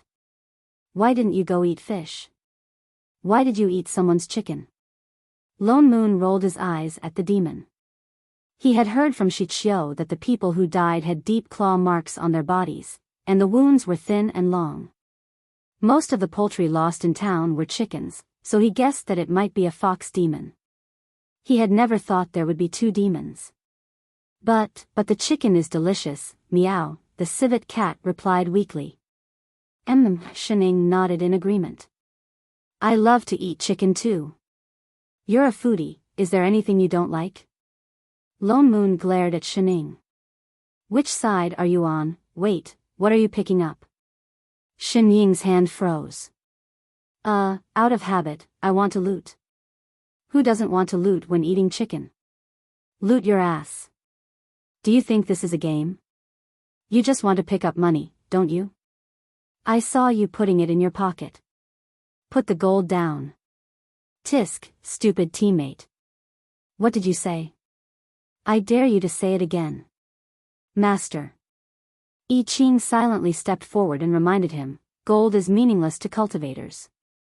Lone Moon heaved a sigh of relief. Fortunately, the intelligence of a sword immortal was still there. Cultivators all use spirit stones for transactions. Why don't? He suggested seriously, let the civet cat exchange it for spirit stones. Good idea. Lone Moon, enough. Are the 2 of you here to subdue the demon or to extort? On the first day of the trial, the demon was caught, but the matter was not resolved. Lone Moon had a headache. An 8th level fox demon was equivalent to a late-stage golden core cultivator. It was obvious that this batch of disciples could not deal with it. That demon could only be dealt with by him or I Ching. But the outside world was so big, where could they find a fox demon? What does that fox demon want from you? Shening, who was squatting by the side and watching the show, suddenly poked the civet cat beside her. The civet cat stiffened for a moment. It had been trying its best to appear well-behaved, and the only thing missing was the word house cat written on its face. Its upright body tilted slightly, and its expression became flustered. Its big round eyes darted left and right, looking as if it wanted to say something but didn't dare. Lonman's expression turned cold. Only then did he remember this problem. That's right, the civet cat had said that it had entered the town to prevent the demon fox from stealing its things. What was so special about it that even a rank 8 fox demon had to snatch it? Tell me honestly, what do you have on you? I. The civet cat shuddered at the look in Lonman's eyes. He hesitated for a moment before gritting his teeth and saying, I'm actually acting on the orders of our clan leader. To congratulate the myriad demon king on his advancement. What the fox demon wants to snatch is my congratulatory gift, the violet glowing lingji. Violet glowing lingji. Lone Moon was shocked. That was a supreme grade spirit herb that matured only once in 10,000 years. Not only was it a divine healing medicine, but it could also be used to refine a 9th grade nascent formation pill, which could increase a cultivator's chances of forming a nascent soul by 50%. Even the Black Heaven sect might not be able to produce 1 or 2 stalks of it. So the fox demon wanted to refine a nascent formation pill to become a rank 10 demon king. Was that why it wanted to snatch it? Then why did it kill people and take their hearts? Also, when did the demon realm have a myriad demon king? Ordinary demon kings were all rank 10, which was equivalent to the nascent soul stage. The myriad demon king was rank 12, which was equivalent to the soul formation stage. Great immortals, I really have no choice but to meow meow. Please let me go. The civet cat kowtowed heavily to the few of them. The myriad demon king's advancement ceremony is in 7 days. If I'm late, our clan leader will skin me alive. All right, we don't want to interfere in your business. Lone Moon did not want to be entangled with this little civet cat demon anymore. He waved his hand and said, on account that you didn't hurt anyone, let's go. You're not allowed to go out at night and scare people anymore. As for that fox demon, I'll go and settle the score with it. Wait a few days before you leave the town, in case you get robbed again. Thank you, great immortals. The civet cat nodded obediently. Don't worry, everyone. I've already hidden the gift. Even if the fox demon enters the town, it won't be able to find. Before it could finish speaking, there was a rumbling sound from above. The entire sky above the town suddenly distorted. There was a crack. The transparent array that was originally covering the sky suddenly broke into thousands of pieces, turning into specks of fluorescent light that fell down. Protective array. Lone Moon was shocked. Someone had forcibly broken through the array. There's demonic chi. I Ching frowned. After saying that, he turned and flew toward the east side of the town on his sword. Could it be that the fox demon has come? Shening, help. Where's she? Lone Moon was just about to instruct her to keep an eye on the other disciples when he realized that the person who had been sleeping beside him just now had disappeared. And she even took the civet cat with her. Holy shit, when did she leave? Lone Moon looked in the direction of the demonic chi. He had no choice but to raise his hand and set up a few layers of array to protect the entire inn. Then, he turned to the disciples and said, "You guys wait here for a while. Remember not to walk out of the array easily. We'll be back soon." With that said, he flew in the direction I Ching had gone. The place they were going was not far. It was just at the east side of the town. It was originally a deserted place, overgrown with weeds, but there was a dry well in the middle of it. At this moment, a red shadow flew out of the dry well. It was very tall and its red fur was so red that it looked like it had been dyed with blood. Its 9 fiery red tails were waving wildly in the air. It was actually the 9-tailed blood fox. I Ching's sword flew out first, directly intercepting the blood fox's escape route.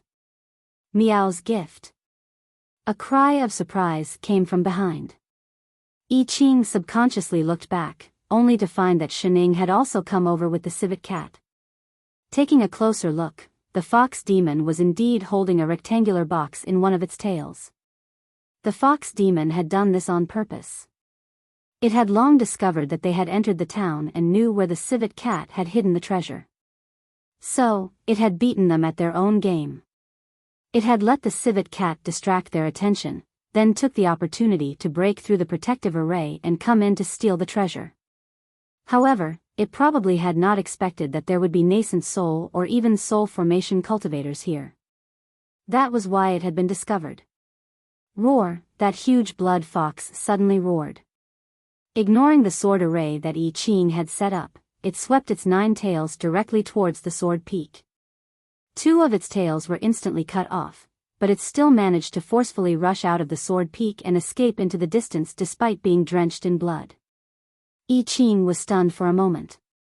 Even Lone Moon, who had caught up, was stunned.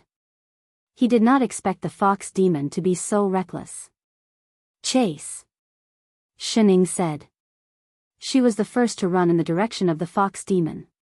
Her figure flashed, and by the time she reacted, only a trail of dust was left behind. Only then did the remaining 2 people chase on their swords. They could still faintly see the figure in front of them, so fast that it was almost impossible to catch up with it. Lone Moon. She was running, right? She was really running, right? If she could run so fast, why did she usually have to rub against other people's swords? I Ching. Master is indeed worthy of being called. The civet cat. Why did she have to drag him along? No, I'm going to vomit, blarg. Chapter 34. Instead of saying that I Ching and Lone Moon were chasing the fox demon, it would be more accurate to say that they were chasing Shining, because her speed was too obvious. They only stopped when they reached the entrance of a cave. Shining was just standing at the entrance of the cave, in a daze. The fox demon hid in the cave. Lone Moon flew down and asked, "Why don't you go in?" Shining turned and glanced at him. She was expressionless, but Lone Moon could see the contempt in her eyes. Don't you think there are a few words written at the entrance? Words? What words? Lone Moon looked confused. But she reached out and pointed at the entrance of the cave. There's a trap, come quickly. Indeed, the fox demon clearly knew that someone was chasing it. It could have hidden anywhere, but it ran into a cave that looked like a dead end. Nobody would believe that there was no preparation inside. Then what should we do? There's no other way. Lone Moon frowned. We can't let the fox demon refine a nascent formation pill. Otherwise, it will become a demon king after eating it and it will be even harder to deal with. Master. I Ching stepped forward and suggested, this cave doesn't look deep. Why don't I use a sword array to force it out? Huh? Sword array? There was such a sword array? Shining nodded. I Ching immediately conjured a seal, and the sword in his hand turned into a sword array. Along with the spirit chi, it flew into the sky. In an instant, the sky was filled with a dense rain of swords. I Ching changed the seal in his hand, and the rain of swords began to gather in the sky. In a short while, it turned into a huge golden sword that reached the sky. I Ching leaped into the air, and his entire body seemed to melt into the huge golden sword. Suddenly, the sky was filled with sword chi. Lone Moon's heart jumped. Even he might not have such sword chi. He was indeed a sword immortal. It had only been a few days and he had already completely understood and integrated his sword intent. He was excited. He saw I Ching's sword move change again. He raised his right hand suddenly and shouted with a solemn expression, break. The huge sword immediately came crashing down. With a boom, it directly split the cave in front of them into two. However, the giant sword did not stop. Instead, it changed its direction. It sliced sideways, vertically, diagonally, as if it was slicing vegetables. Once again. And again. Lone Moon, who had been anticipating a big move, for all, Ngun Go flips table. So it's just smashing. Hey, this is called forcing it out. This is clearly a demolition, okay? Don't think that I can't recognize you because you're not using an excavator, you bastard. Wait a minute. Why did this move look so familiar? Holy shit, wasn't that the sword Shining used to split the sea apart? You really know how to apply what you've learned. Master. Seeing that the cave had already been cut into a pile of rubble, I Ching flew back. All right. There were no more traps. Thank you for your hard work. Hard my ass. Where's the fox demon? Where's the fox demon? What happened to forcing it out? They haven't even come out yet. Raccoon. These people are so scary. Meow Meow wants to go home. Lone Moon took a few deep breaths before he could suppress the curses in his heart. He released his divine perception and began to search for the fox demon among the rubble in front of him. The strange thing was that the demonic chi that had been so obvious earlier had suddenly disappeared. He paused and stepped forward. The fox demon is gone. I Ching also paused. He released his divine perception and indeed there was no trace of the fox demon. I've been paying attention to the surroundings just now. I didn't see it escape. It must still be here. Indeed, if the fox demon could slip away under their noses, it would not have had to break two of its tails to escape. One must know that the blood fox's tails were its cultivation level.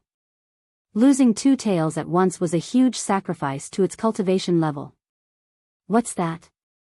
The two of them were about to search carefully again when Shining suddenly pointed to a place and asked. Lone Moon looked in the direction she was pointing. There was still a pile of rubble there. There was nothing special about it. Out of trust in Shining, he quickly walked over and gently brushed the pile of rubble. These rocks are floating, meow. Cats had the best night vision. The raccoon could tell at once that something was different. But because it was not floating high, it could not be seen just now. Lone Moon was shocked. He immediately conjured a wind seal and swept away the rubble around him. Below him was an intact stone slab. There was not the slightest crack after I Ching had smashed it. And on this stone slab, there's an array formation on it. Lone Moon shouted.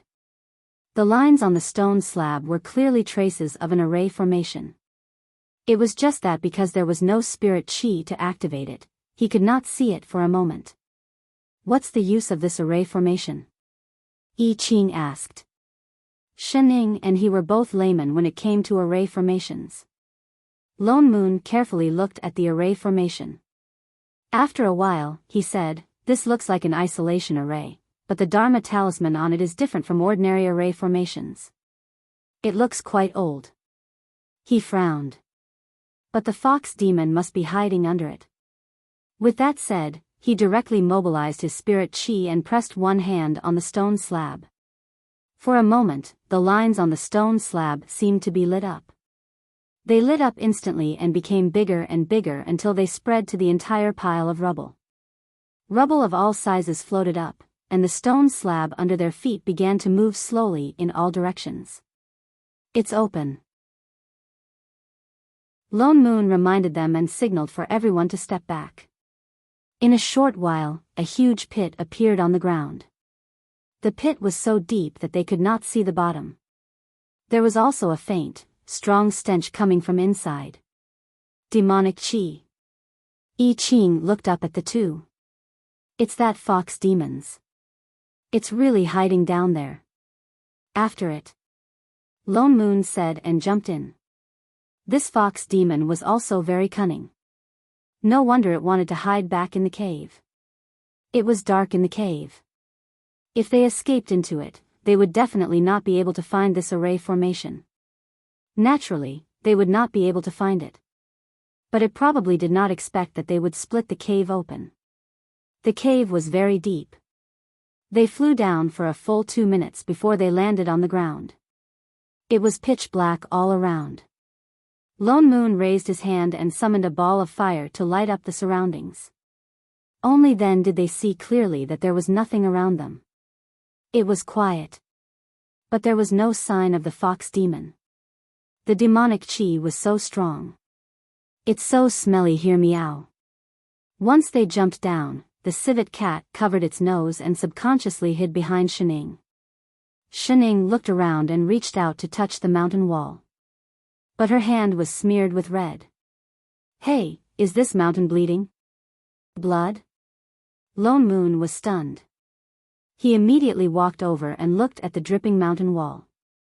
He thought that the soil here was red, but upon closer inspection, he realized that it was not red at all.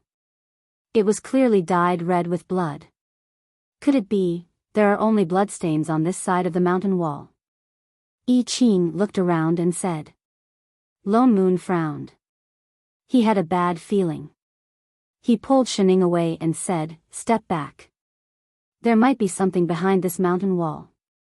He conjured a seal and the jade flute in his hand turned into a sword move. Dozens of sword chi instantly hit the stone wall. With a loud bang, the mountain wall in front of them collapsed, revealing an even wider space. The strong smell of blood hit their faces. Everything was red. Be it the surroundings or the ground, there were bloodstains everywhere. There were also some decomposed limbs scattered on the ground. In the middle of the space stood a square platform. At this moment, the platform was lit up with the red light of an array formation, making the entire space even redder. Lone Moon blurted out, "Blood sacrifice array." Indeed. Chapter 35.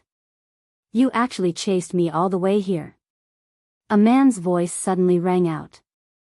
There was a figure in red standing on the altar. He was obviously a man, but he looked exceptionally seductive. His eyebrows and eyes were full of flirtatiousness. There were 9 big red tails on his back. 2 of them were broken, and bloodstains could be seen on the cuts. It was the 9-tailed blood fox from before. Blood fox, you killed so many people and dug out their hearts just to set up this blood sacrifice array? Lone Moon frowned and glanced around. What exactly do you want to do? The blood sacrifice array was a well-known evil array. It required human hearts as a sacrifice and the blood of thousands of living creatures as a guide to activate. It was very powerful. It was said that when the array was completed, it would form a blood cloud that would stretch for thousands of miles. Nothing would grow under the blood cloud. Obviously, this array was only half completed. The blood in the array was not enough to condense into a blood cloud, which meant that his next step was, you want to massacre the entire city. I Ching stepped forward. Obviously, he had thought of the same thing as Lone Moon. The dozen or so people he had killed were obviously not enough to activate the blood sacrifice array, but if all the people in the town were included, it would be enough. If they had not come early, the town would probably have been covered with corpses. That was my original plan. The blood fox snorted coldly. His tail, which seemed to be hiding something, suddenly moved in front of him. It lowered its head, and its originally fierce expression was instantly replaced with a face full of tenderness. It raised its hand and brushed its tail, its movements so gentle that it seemed to be afraid of startling something. The people in that town are lucky. Who asked that civet cat to bring something better for my son? Only then did everyone realize that his tail was holding a baby. The baby was wrapped in thick fur, and only half of his face was exposed. The baby looked yellow, as if he had just been born. And there was an opened box on the altar behind him. Meow meow. Meow's gift. The civet cat's tears immediately gushed out. Looking at the box that had obviously been used, his heart was broken. Sob, sob, sob. The clan leader was going to skin him. The blood fox's face was full of excitement, and there was a hint of madness in his eyes.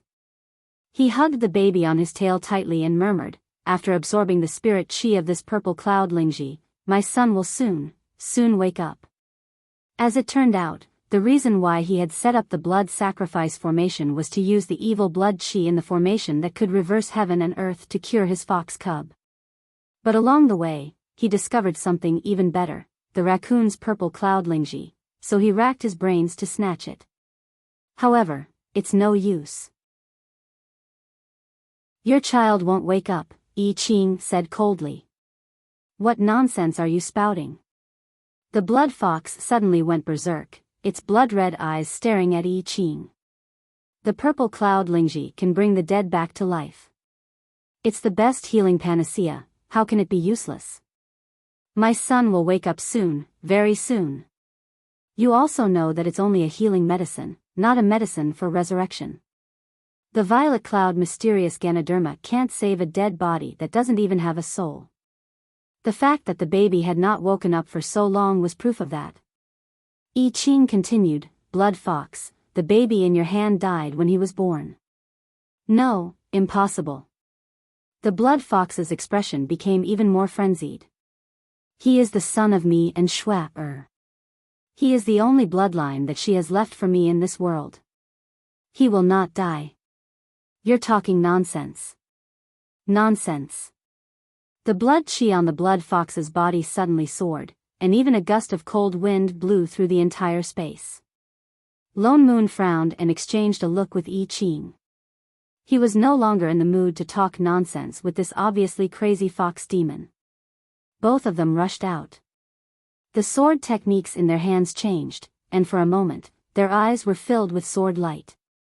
The blood fox roared, and the remaining 7 tails behind him suddenly lengthened. Like sharp blades, they flew out of the array and attacked the 2 of them. I Ching, attack its feet.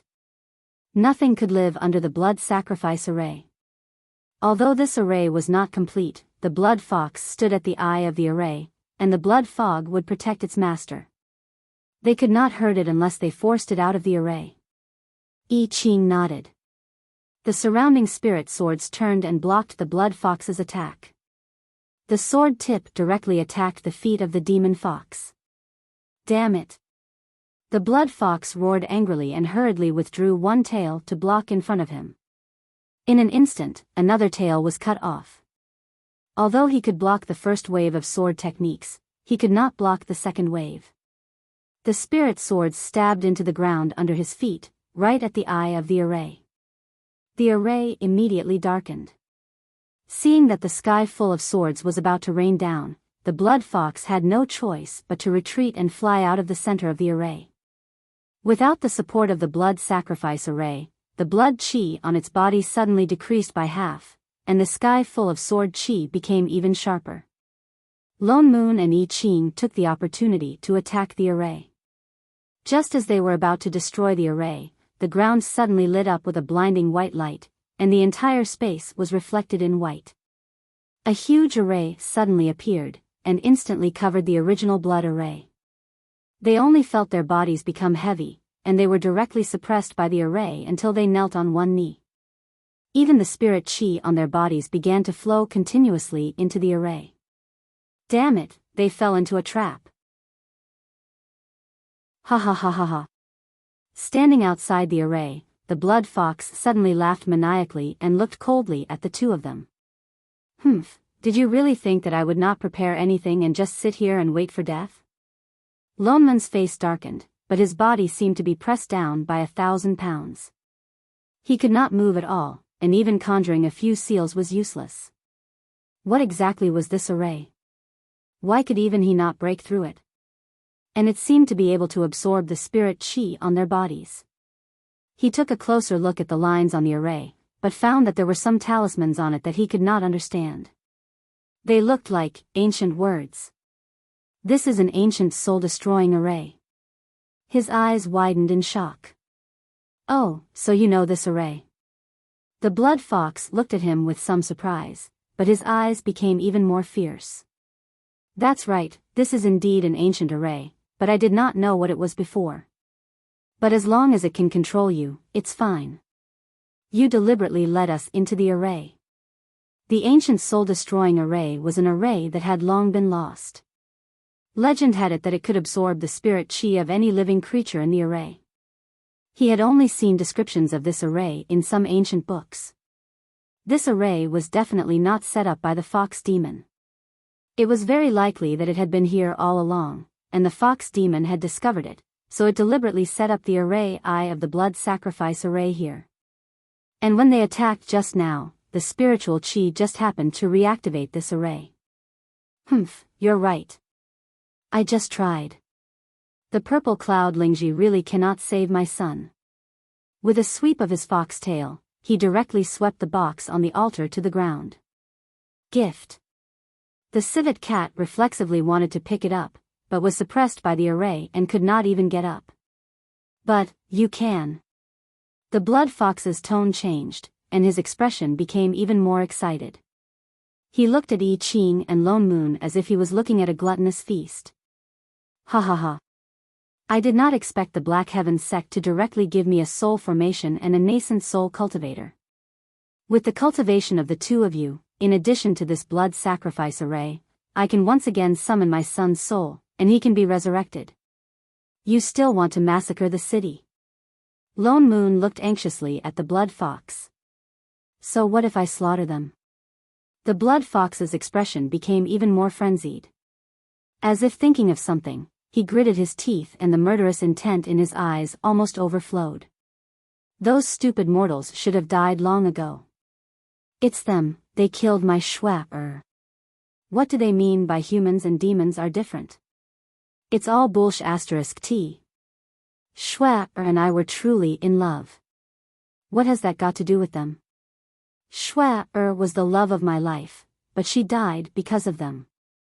They should pay with their lives. Holy shit, this was supposed to be a love story.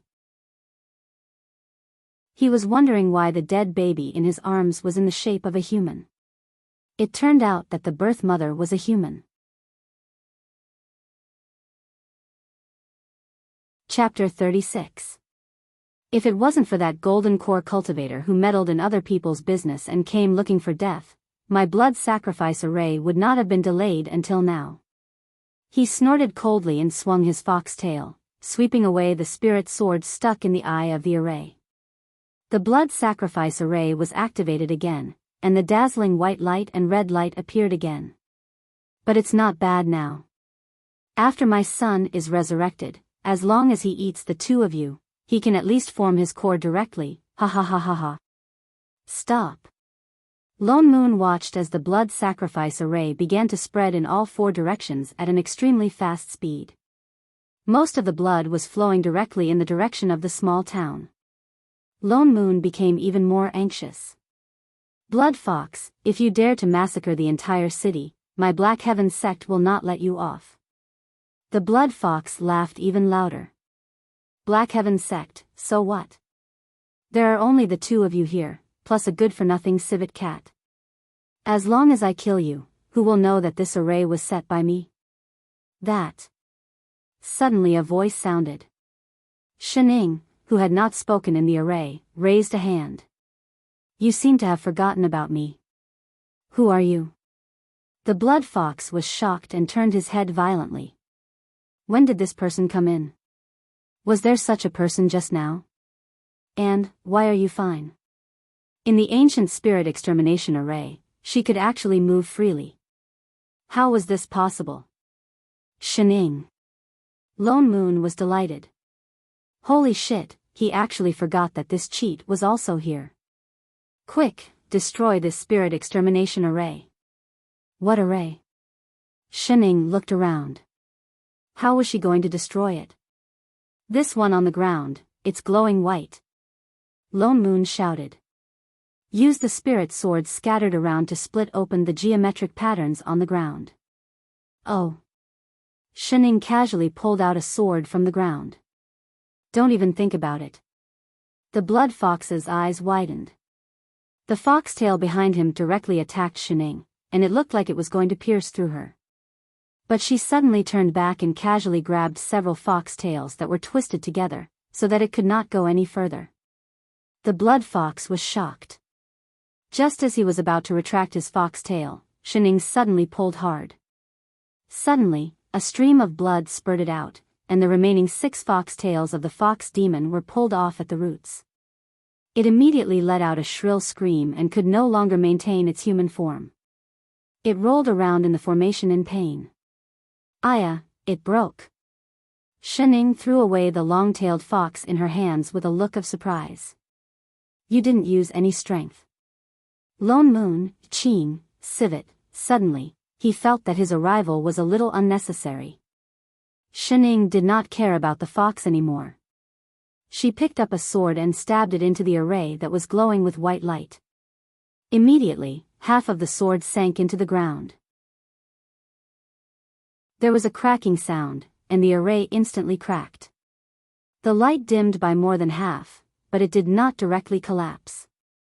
Shining could only continue to push the sword into the soil. After a while, she felt that it was a little inconvenient. She simply stood up and lifted her leg, wanting to step the sword into the soil. Thus, she forcefully stepped out, boom. Not only the formation, but even the surroundings began to shake violently. The ground rumbled, and long grooves the width of an arm appeared. The white light instantly dimmed, shattering the formation. Lone Moon. Why did you have to use a sword when you could have broken it with just 1 foot? I Ching's body relaxed. The huge feeling of restraint disappeared, and even the loss of spirit chi stopped. Just as he got up, he saw that the fox demon on the ground had turned into a cloud of red mist and was trying to escape. He waved his sword, creating dozens of spirit swords that pierced through the fox demon's body, pinning it to the stone wall. There was nowhere to escape. Master, what should we do with this fox demon? Shining looked at the half-dead blood fox on the stone wall. A trace of doubt flashed across her face. Just as she was about to speak, Lone Moon spoke first. Do you even need to ask? This fox demon actually wanted to massacre the city. Such a lunatic, it deserves to die. Humph, if you want to kill, then kill me. The blood fox snorted coldly. The blood on its body flowed freely, but it still had a fierce look on its face. I only regret that I did not kill those mortals in the town as soon as possible to avenge my wife and children. You really don't repent. Lone Moon was just about to kill it. Shining suddenly said, wait a minute, not so fast. It can't be, Shining. Lone Moon tugged at her sleeve and said in a low voice with a look of disapproval, you don't sympathize with this demon and want to let it go, do you? Forget about that fiendish cultivator. He was not bad in nature, and his actions were pardonable. But this demon fox was full of blood and murderous aura. If she let it go now, who knew how many people would die in the future? No, I just haven't figured out some things. Aren't you curious?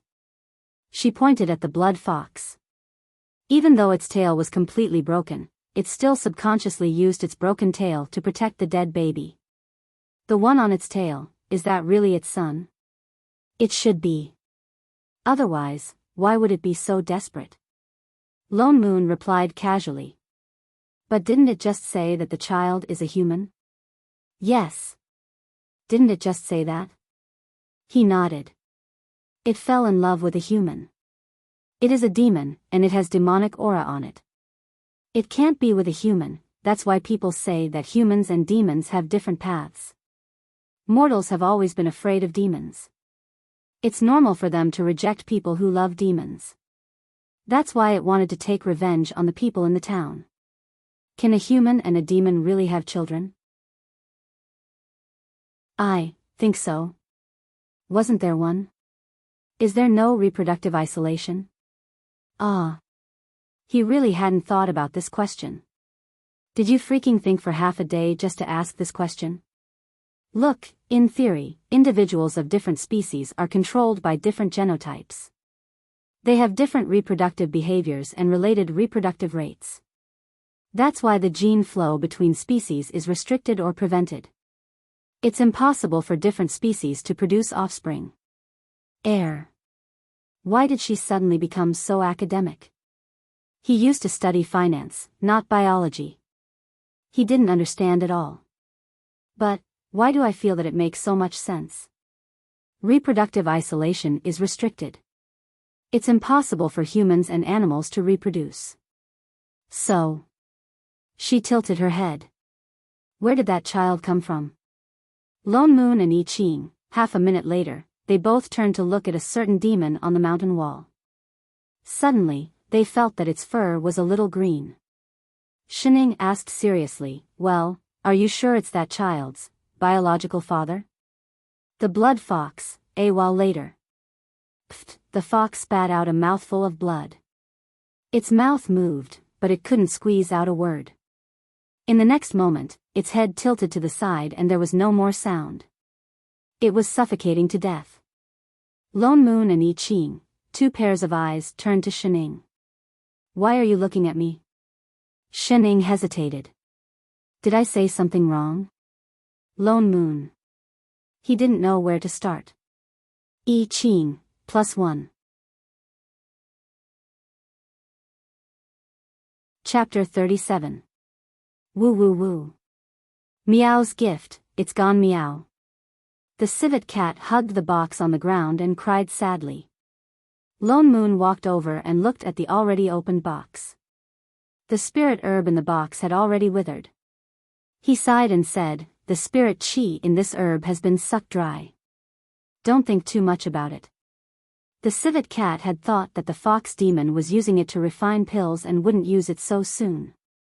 He didn't expect that he had to save his son. He was too late. The civet cat cried even harder when he heard that.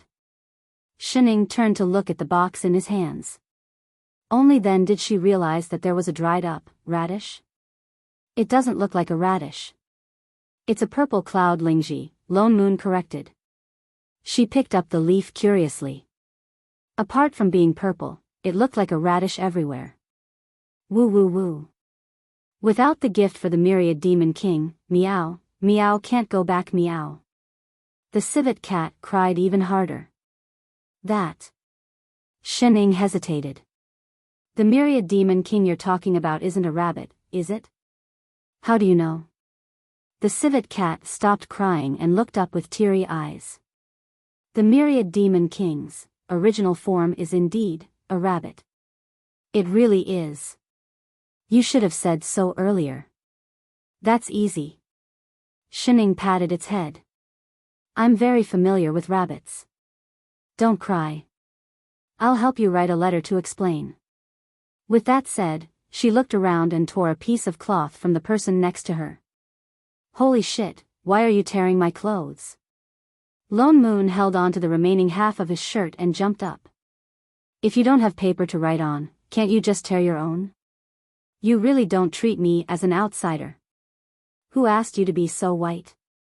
That's how you can write. He turned to look at the civet cat in black, I Ching in blue and Shining in green. He actually couldn't refute. Shining had already started writing on the white cloth.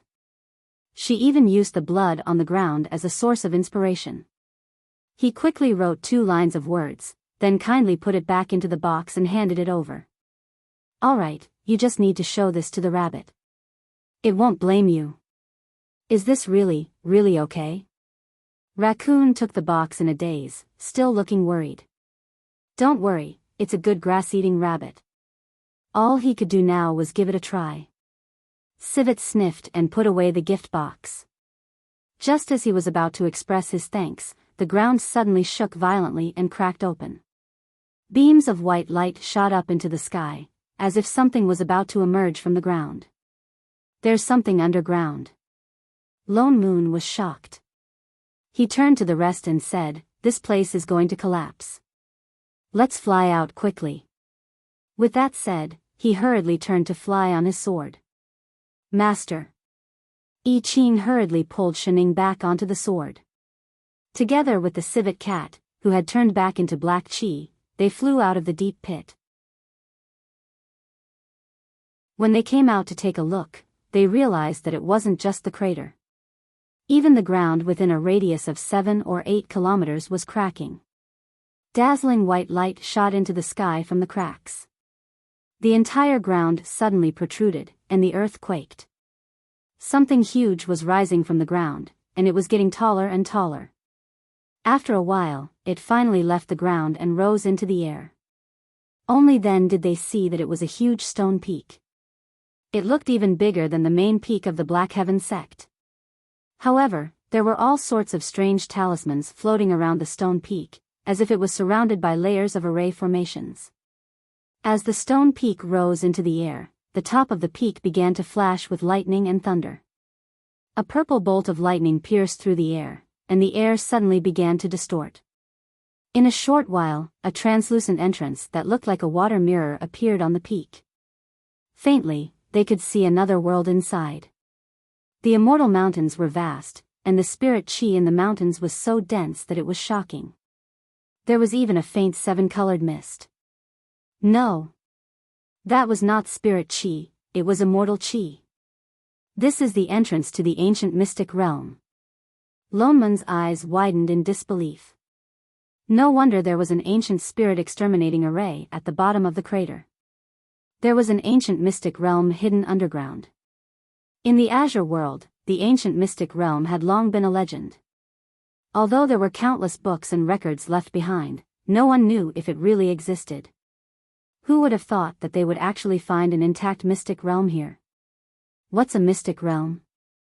Shining looked at the mountain that had suddenly emerged from the ground. Lone Moon turned back to look at her, unable to hide his excitement as he explained, a mystic realm is a small world that is independent of the Azure world. Although the map inside is a little smaller, it is a world of its own. Legend has it that only in the ancient times could there be spells to open mystic realms. Nowadays, there are very few mystic realms that appear in the Azure world. What's more, this is an ancient mystic realm.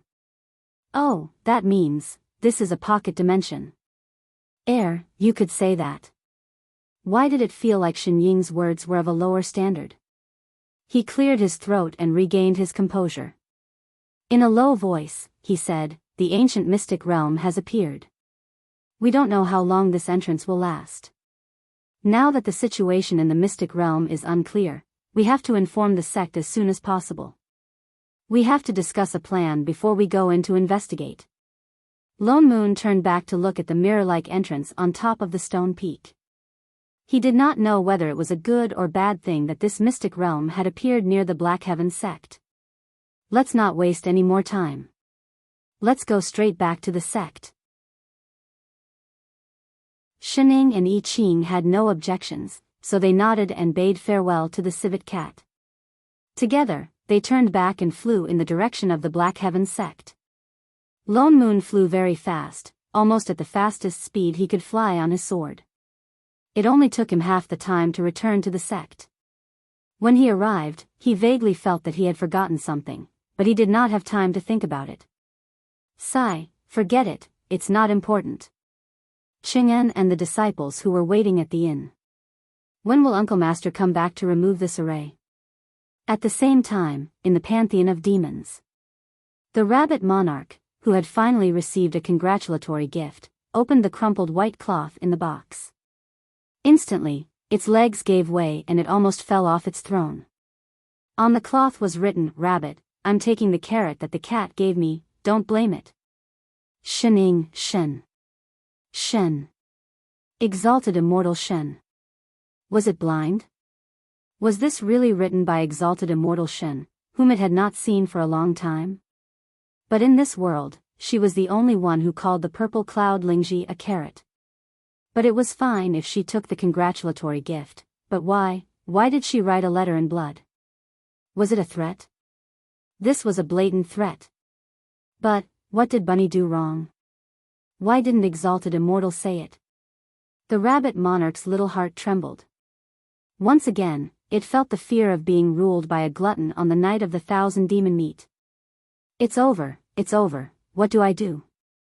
It thought for a moment, then immediately turned around and ordered, "Someone, hurry, check what else is in the treasury, send everything to Exalted Immortal Shen's old residence. Yes, leave nothing behind. Also, Go and clean up exalted immortal Shin's old residence. Yes. The kind that is spotless. Forget it, I'll go myself. Chapter 38. I'll go to the main peak to look for Shichio. As soon as they returned to Black Heaven sect, Lone Moon gave them a few instructions. He did not bother about the other two and hurriedly went to find the sect leader to discuss the mystic realm. I Ching sent Shining back to Inyuan Peak and looked at the sky. It's almost noon. Master, please wait for a moment. I'll go collect today's ingredients and be back soon. All right. Shining nodded. She turned around and entered the house. She sprawled on the stone table and dozed off. So tired. She did not sleep at all to deal with the green fox. She was really sleepy. After lying there for a while, his upper and lower eyelids were about to fall in love. I Ching, who had just left, came back with a conflicted look. So fast? Shining tilted her head and glanced at him. Where's the food you collected?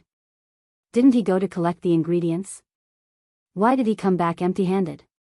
Master. I Ching looked guilty.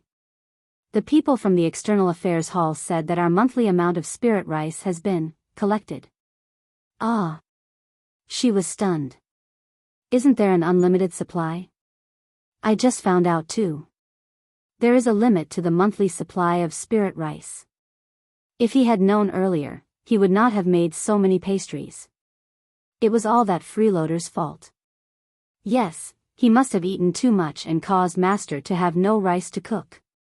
The External Affairs Hall said that we can use spirit stones to exchange with other disciples, but Shin Ying's mouth twitched. I understand. They had no money. After a few months, she finally remembered the biggest crisis since she transmigrated, poverty. Don't worry, Master. In 2 days, it will be the day of the sect's distribution. I can collect my spirit stones then. I Ching immediately comforted her. And there are many beasts around Black Heaven sect.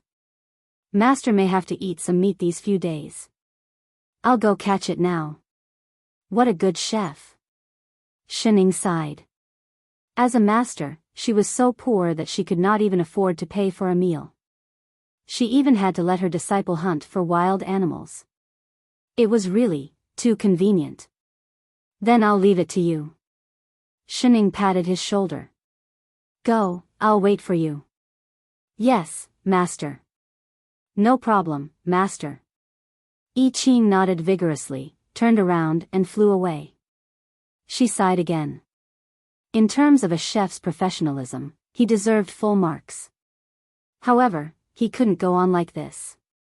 It seemed that it was time to find a way to make money. If she had known earlier, she would have picked up the gold that the civet cat had dropped. It was all that temporary chef's fault.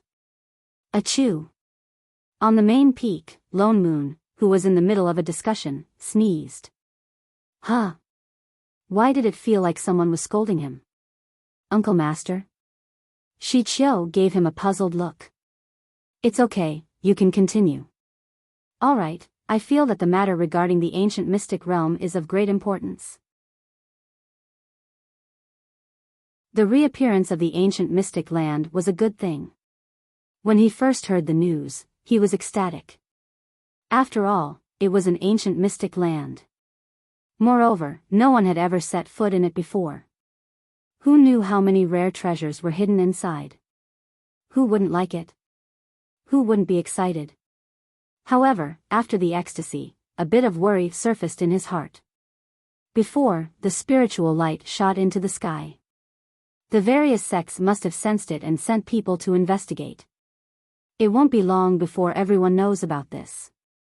Yes, I'm aware of that. Lone Moon nodded. But this mystic realm appeared in Black Heaven sect's territory after all. We can't just ignore it.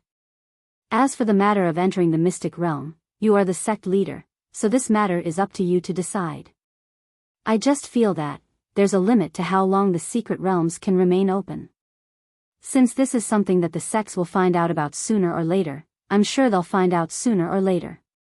Why don't we directly inform the 3 sects and 6 schools and invite them to enter the mystic realm together to find out what's going on? Shichio said in a low voice. As for the candidates to enter the mystic realm, it's up to each sect to decide. After all, this is an ancient mystic realm. There are opportunities and risks. It all depends on one's luck. Yes, I think so too. Lone Moon nodded. If that's the case, I'll send word to the various sections. Shichio bowed and quickly walked out the door. Lone Moon thought about it and turned to go to Lingxiao Peak. After all, this was a big matter. He needed to let the other 2 supremacies know so that they could decide who would enter the mystic realm as soon as possible. Once the people from the various sects and clans had gathered, they would enter the secret realm together. However, he did not expect that before the 3 sects and 6 schools could respond, a few unexpected guests arrived. The 3 people suddenly appeared in the sky above Black Heaven sect. Their appearance was accompanied by several sounds of heavenly music. The sky behind them seemed to have been torn apart. They had come through the void. Lone Moon and Shichio were shocked and did not react for a moment. After a while, they realized they were people from the Upper Azure World. Why would people from the Upper Azure World come to a sect in the Middle Azure World? Where's your sect leader? The 3 people hovered in the sky for a while. The person on the far right glanced at the main peak under his feet. His eyes were full of contempt, as if he despised everything around him. He even released a faint coercion from his body. This was the coercion of a soul formation cultivator. Shichio was shocked. He stepped forward and said, I am Black Heaven sect leader Shichio. May I know why the supremacies of the Upper Azure World are here? Only then did the 3 of them descend from the sky and stop at the entrance of the main hall. They looked at Shichio with a look of disdain, but when they saw Lone Moon beside him, they froze for a moment. Their eyes darted around and they finally looked a little more cautious. I am an elder of the Xianyuan family of the Upper Azure World. My Taoist name is Qing Yin. These 2 are my senior brothers. Qing Yin raised his head slightly and said proudly. Shichio was even more shocked. The Xianyuan family. The Middle Azure World did not know much about the Upper Azure World, but they had heard of this family name. It was one of the 4 great aristocratic families of the Upper Azure World. Why would they suddenly send an elder to a sect in the lower realm, and 3 of them at once? The appearance of the ancient mystic realm has caused a phenomenon in the Upper Azure World. We are here to investigate on the orders of the Patriarch. Qing Yin continued, the dangers of this mystic realm are unknown, and even the Upper Azure World knows little about the ancient land. To prevent any mishaps, we are willing to help the Middle Azure World enter the mystic realm first. Shichio's face darkened. It turned out that they were also attracted by the ancient mystic realm.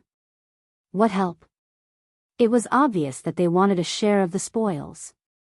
And from their tone, they wanted to be the first to enter the mystic realm. How was that possible? Thank you for your kind intentions, supremacies. This mystic realm has appeared in the territory of my Black Heaven sect. It is not convenient for my sect to handle it alone, so yesterday we invited all the sects to discuss the matter of entering the mystic realm. I'm afraid that all the sects are already at the entrance of the mystic realm, so there is no need for you 3 supremacies to test the waters. What? Qing Yin was stunned. He did not expect that after someone discovered the ancient mystic realm, not only did they not rush to claim ownership of it and claim it for their own sect, but they even informed the other sects to share it. His brows furrowed instantly. Indeed, they were just cultivators from the lower realm. A bunch of idiots. The suppressive force of a soul formation cultivator was immediately released towards the other party. Lone Moon, who was beside him, sensed it immediately and released his suppressive force at the same time, pushing back the other party's aura. So what if they were from the Upper Azure World? Their Black Heaven sect was not to be trifled with. Qing Yin was shocked and was forced to take a step back. He did not expect that the person beside him, who was only at the early stage of the soul formation stage, could block his suppressive force. Just as he was about to counterattack, the person in the middle who had been silent all this time suddenly took a step forward. In an instant, an even stronger suppressive force came back at him. Lone Moon frowned, almost unable to block it. He looked at the other party in surprise. This was not the suppressive force of a soul formation cultivator. This person was a traveling immortal who had achieved disintegration. The so-called traveling immortal referred to cultivators who had reached the ascension stage but failed to ascend. In order to save their lives, they had no choice but to disintegrate and become traveling immortals. Although traveling immortals were also cultivators, they were not considered real immortals. However, they were stronger than the soul formation cultivators. It was just that after disintegration, they no longer had the chance to ascend. What was so special about the ancient mystic realm that it made the resource-rich Upper Azure world send 3 high-level cultivators, one of whom was even a traveling immortal, over there? Chapter 39. You're a sword cultivator. The traveling immortal was shocked as well. An early-stage soul formation cultivator could actually remain unscathed under his coercion. Only a sword cultivator could do that. Yes. Lone Moon answered and became even more vigilant. Senior brother Qing Lan and the rest.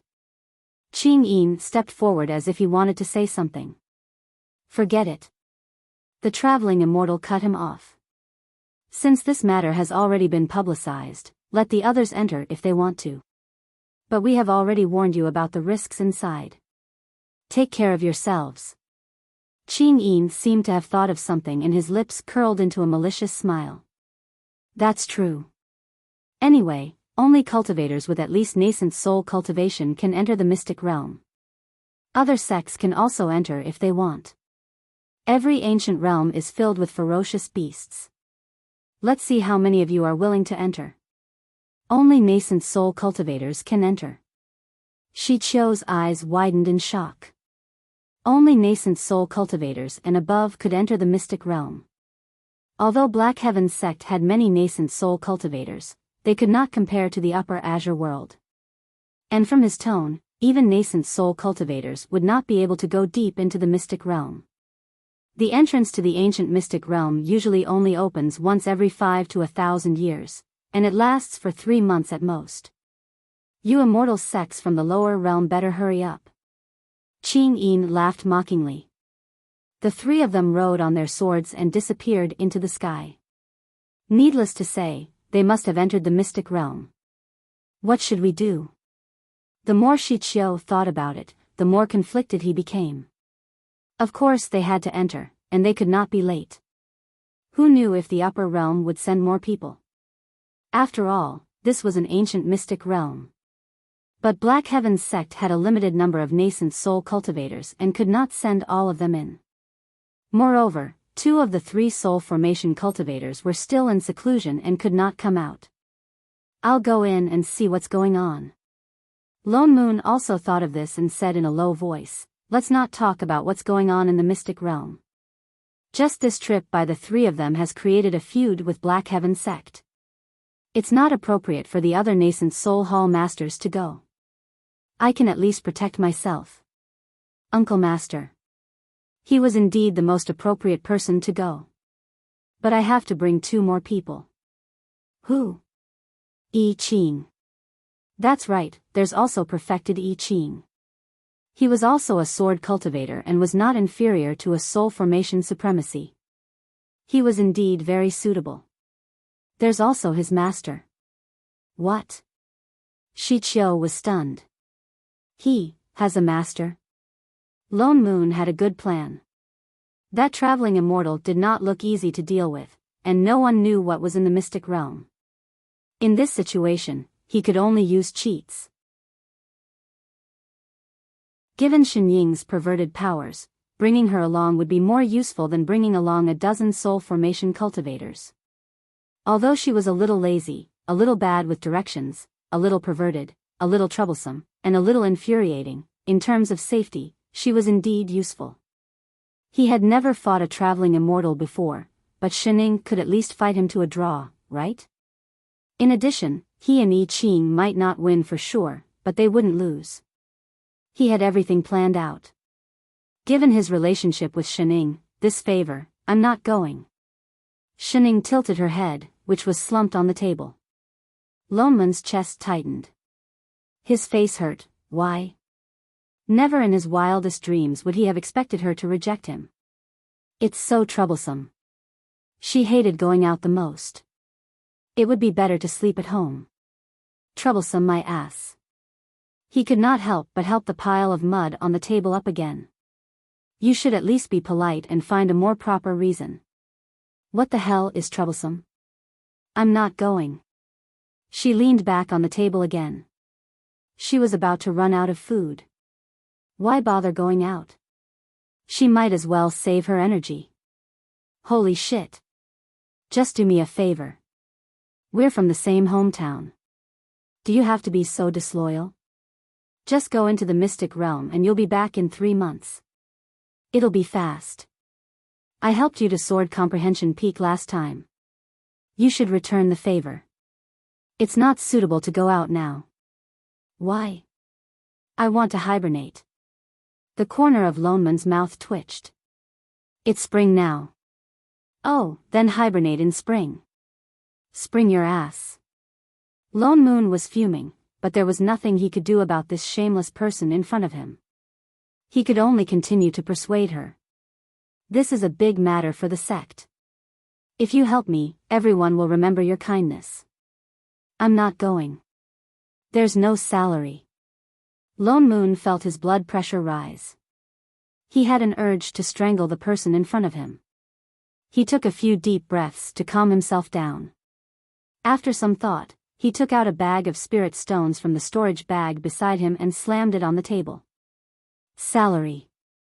Shen Ying's eyes narrowed into slits. She moved forward like a pile of mud.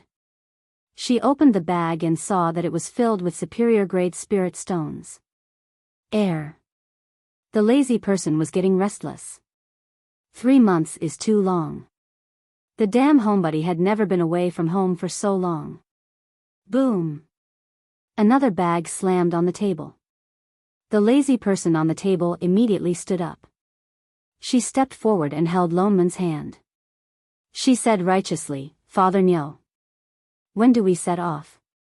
Get lost. Who's your Father Nyo? Alright, Father Nyo. She picked up the 2 bags of spirit stones and turned to run towards the kitchen. As she ran, she said proudly, Chef, we have money now. Shall we go buy some groceries? Yes, Master, no problem, Master. Master is so amazing. To hell with friendship. By the time Lone Moon rushed to the entrance of the mystic realm, all the sects had already arrived. Outside the stone peak, there was a dense crowd of cultivators. Because they did not know beforehand, there were cultivators of all levels of cultivation who came. In front of the entrance of the mystic realm, the 3 people from the upper azure world had also arrived. They stood at the front. Perhaps they had already told everyone that only cultivators above the nascent soul stage could enter the mystic realm. Many cultivators from the 3 sects and 6 schools looked disappointed. Seeing him appear, the cultivator called Qing Yin deliberately looked at him and smiled mysteriously. Sword cultivator from the Black Heaven sect. Ha, we'll meet in the mystic realm. With that said, he followed the other 2 and jumped into the mirror-like entrance. Lone Moon frowned. It seemed that this Qing Yin was still holding a grudge against him for using his coercion to force him to retreat at the Black Heaven sect. And he had already made up his mind to make things difficult for him inside. Fortunately, he had brought a cheat. He greeted the cultivators from the various sects he was familiar with and did not stay for long. He flew in with I Ching and Shining. The moment they passed through the mirror-like water, they felt a sudden silence. In front of them was a vast expanse of whiteness. Their vision was blocked for a moment. In less than 3 breaths, they arrived in a completely unfamiliar dense forest. The air was filled with spirit qi that was tens of times thicker than the outside world. It was refreshing. He looked around but did not see Qing Yin and the others who had entered first. There was no sign of any other cultivators either. It seems that the location of the Mystic Realm's entrance is random. Lone Moon looked at I Ching and said, "Fortunately, we used the shadow tracking spell on ourselves beforehand. Otherwise, we wouldn't have to." Where's Shening?" He looked left and right, and even turned a few rounds to look, but still did not see that foodie. Holy shit, the cheat was lost. He clearly used the shadow tracking spell. At that moment, Shening. She looked at the huge monster that had suddenly appeared in front of her, which was as tall as a mountain. Was this edible? Chapter 40. Shening yawned. By the time she reacted, she was left alone in this forest. Other than the trees around her, there was only the radish in front of her, waving its leaves and digging a hole. Radish? Shening was stunned. Were all the plants in this world the same? Why did they all look like radishes, and this one could actually move? She couldn't help but poke its leaves. "Hey, what are you doing?" "Gee." The radish slowly turned its white and plump body and glanced at her. It seemed to be startled and began to dig the hole even faster. Gee. It didn't care if the hole was dug properly or not, and the whole radish desperately stuffed itself into the half-dug hole. It even scooped up 2 handfuls of soil and scattered it on the leaves on top of its head. Then, it assumed a natural pose and stopped moving. The corner of Shenying's mouth twitched. She looked at the radish in front of her. It seemed to say, "You can't see me, you can't see me, you can't see me." So this is a radish spirit with low intelligence? She squatted down and was about to take a closer look, when suddenly there was a loud roar in front of her. She looked up and saw a huge monster as tall as a mountain. She didn't know when it had jumped out. 2 eyes as big as car lights were staring at the radish spirit in the hole in front of her. Suddenly, it opened its mouth and bit the ground. The radish spirit's body, which was originally green, instantly turned pale. It didn't pretend to be a plant anymore. The moment the huge beast bit down, it jumped out of the pit and ran around in panic. It had no direction at all. After running 1 round, it hit the tree head-on. The leaves on its head swayed. It turned around and looked around, as if there was no place to hide. Suddenly, it rushed towards her and burrowed into the hem of Shenying's clothes. It trembled like an ostrich, only revealing half of the snow-white radish tip. The giant beast didn't manage to bite the radish, but it directly bit a big hole in the ground. It seemed to be angered, and its eyes widened.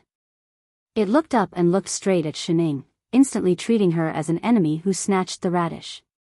The scales on its body exploded and it opened its mouth to roar threateningly at her. Roar! A gust of wind with a strong fishy smell instantly blew on her face. The giant beast opened its mouth wide again, as if it wanted to swallow Shening whole. Shenying's brows furrowed. She reached out and slapped him. "It stinks." With a bang, the monster's head smashed into the ground like an iron ball, creating an even bigger pit. The huge impact even caused the ground to tremble. Half of the monster's body was instantly buried in the ground, the kind that could not be pulled out. The 6 feet it had left on the ground straightened, and there was no more movement. Shening frowned and fanned herself in front of her nose. After a while, she fanned away the stench. This little animal had such a big breath. She tilted her head and looked at the mountain-like piece of meat in front of her. She thought about its edibility. Could it be eaten with bad breath? Unfortunately, Chef was not by her side. She thought about it and decided to give up. She would find Chef and Father Nyo first. Thus, he turned around and looked for a random direction to look for someone. "Why are you following me?" Just as he took 2 steps, he turned around and saw that there was an extra tail behind him. The radish spirit was hopping after him. Gee. The radish shook its leaves and hopped over at a faster speed. A few of its leaves wrapped around her leg as if trying to please her. It said excitedly, G, what the hell was that? Shining shook her leg and shook off its leaves. Go, go, go. Go squat in your radish pit. She did not like radishes. Gee. Its voice deepened and even its leaves withered. The whole radish looked sad from being rejected. Shining could not be bothered with it. Just as she was about to continue looking for someone, she suddenly heard two familiar voices coming from not far ahead. Shining, master, the voices rose and fell continuously, as if they were broadcasting on a loop. The corner of Shinying's mouth twitched. She turned around and walked in that direction. When she passed by the giant beast, she pulled it out and dragged it away. Everywhere she went, the trees fell to the ground, stirring up a cloud of dust. It was like a sandstorm had covered half the forest. Now there was Chef. 100 miles away, the Upper Azure World Trio. What's that sound?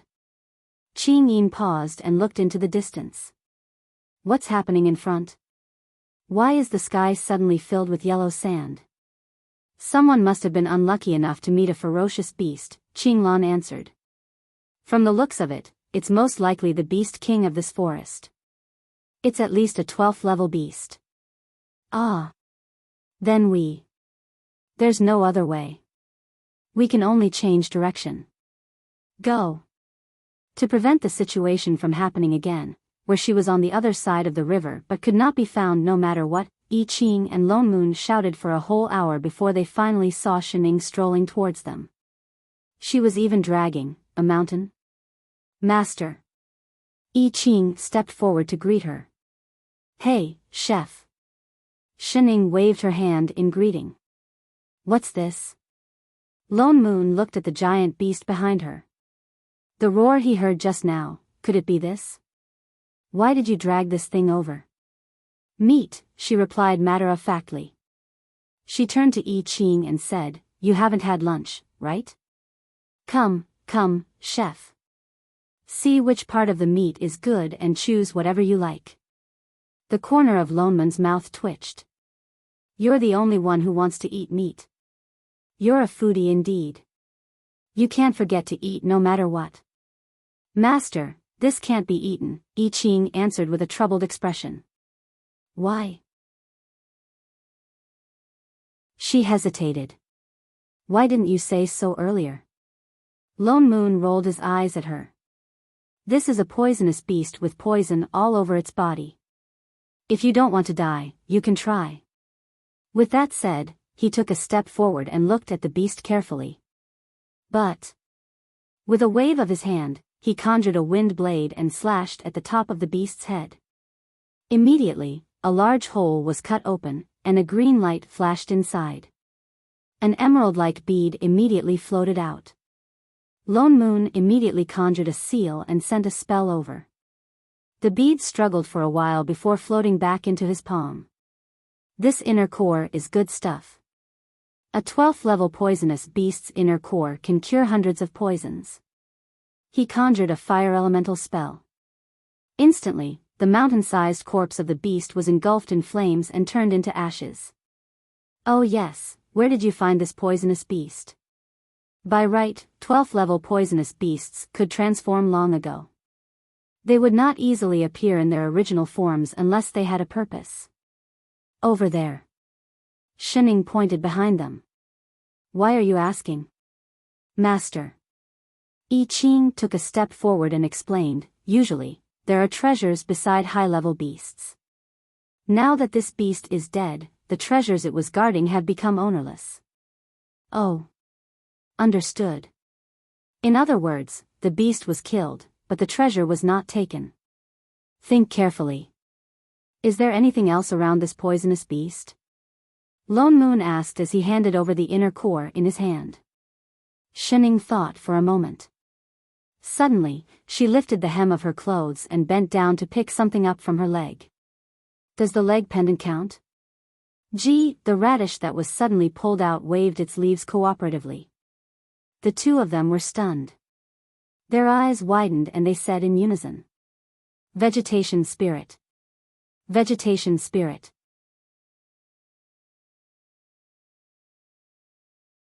Chapter 41. What's a vegetation spirit?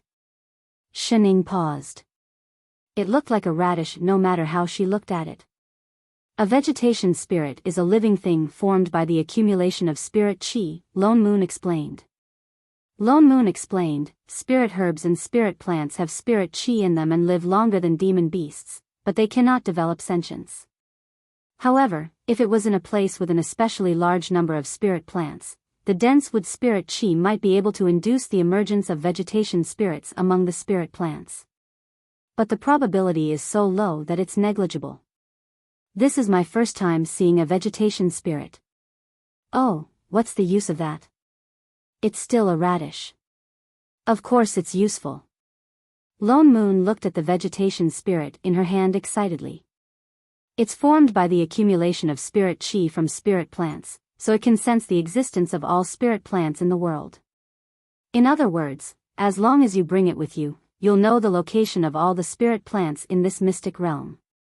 I see. So this was a vegetable version of a GPS. It said that using the vegetation spirit's flower to refine pills can increase the grade of the pills, I Ching added as he looked at the vegetation spirit. It can flower? Shen Ying's eyes widened. A potted plant? But this vegetation spirit doesn't seem to be in its flowering stage yet. Gee. The moment she finished speaking, the radish in her hands suddenly wriggled excitedly. Shening had no choice but to let go. The moment the vegetation spirit landed on the ground, the entire radish shrunk downwards. Even its body shrunk. The leaves on its head all curled up as if it was using all its strength. Even its cries turned into squeaks. Air. Was it constipated?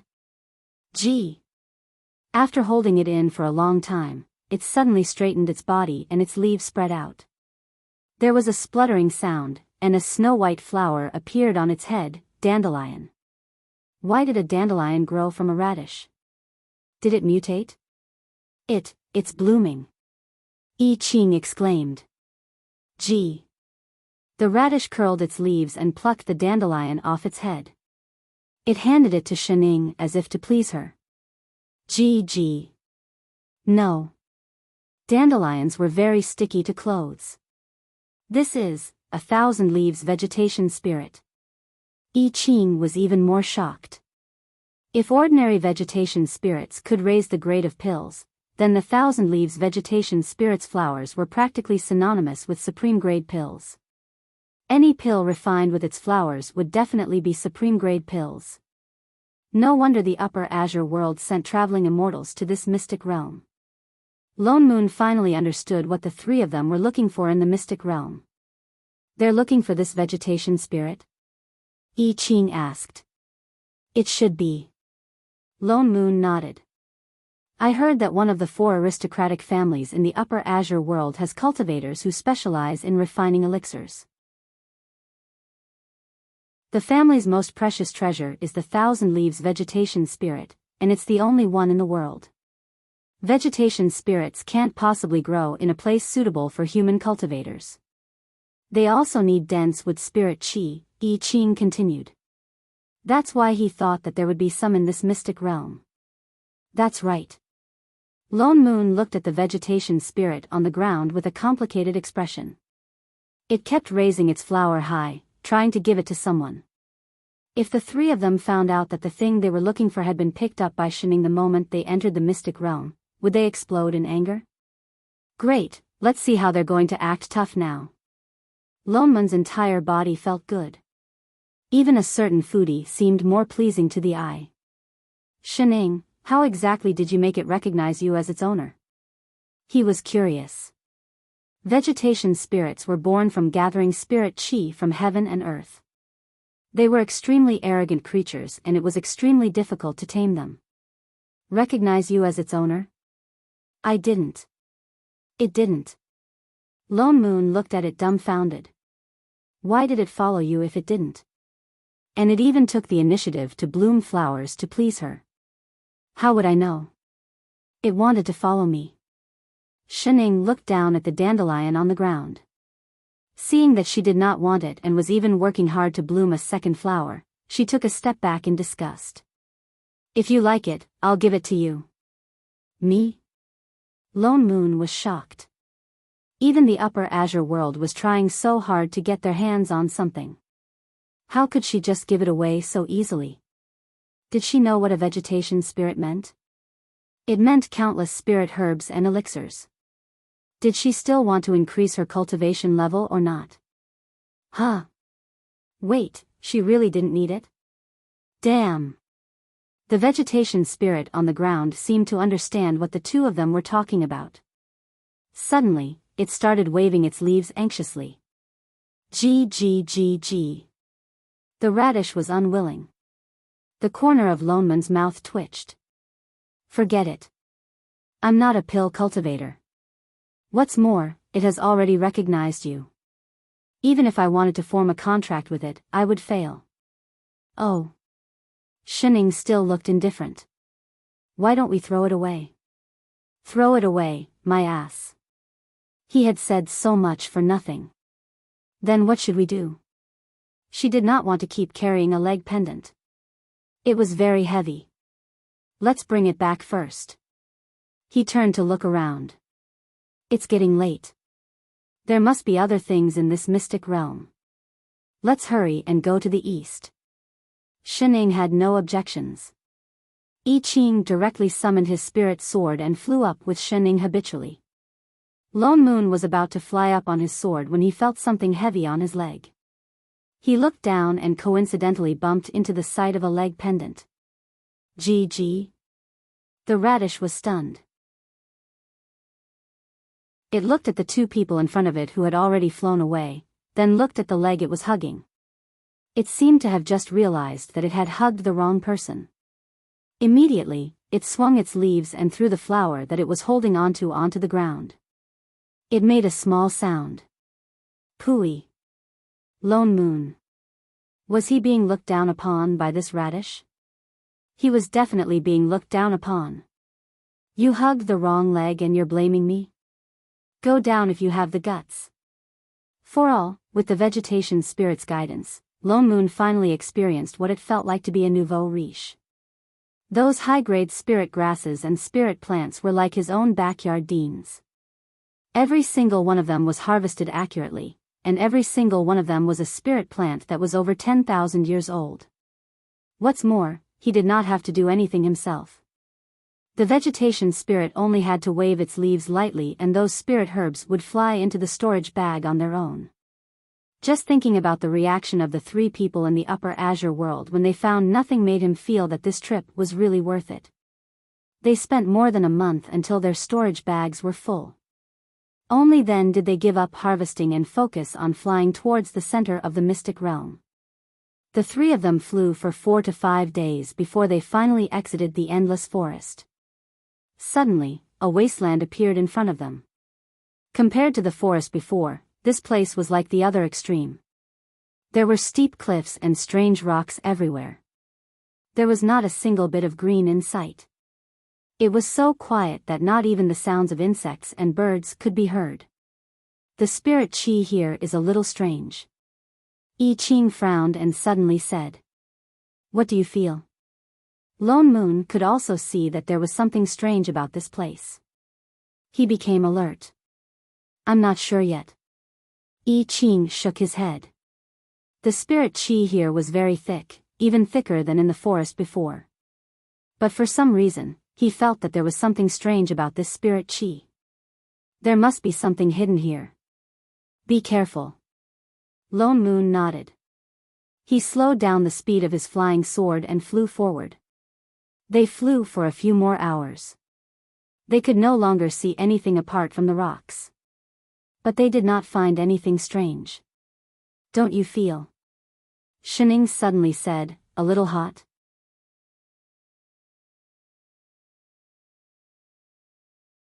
Chapter 42. What's a vegetation spirit?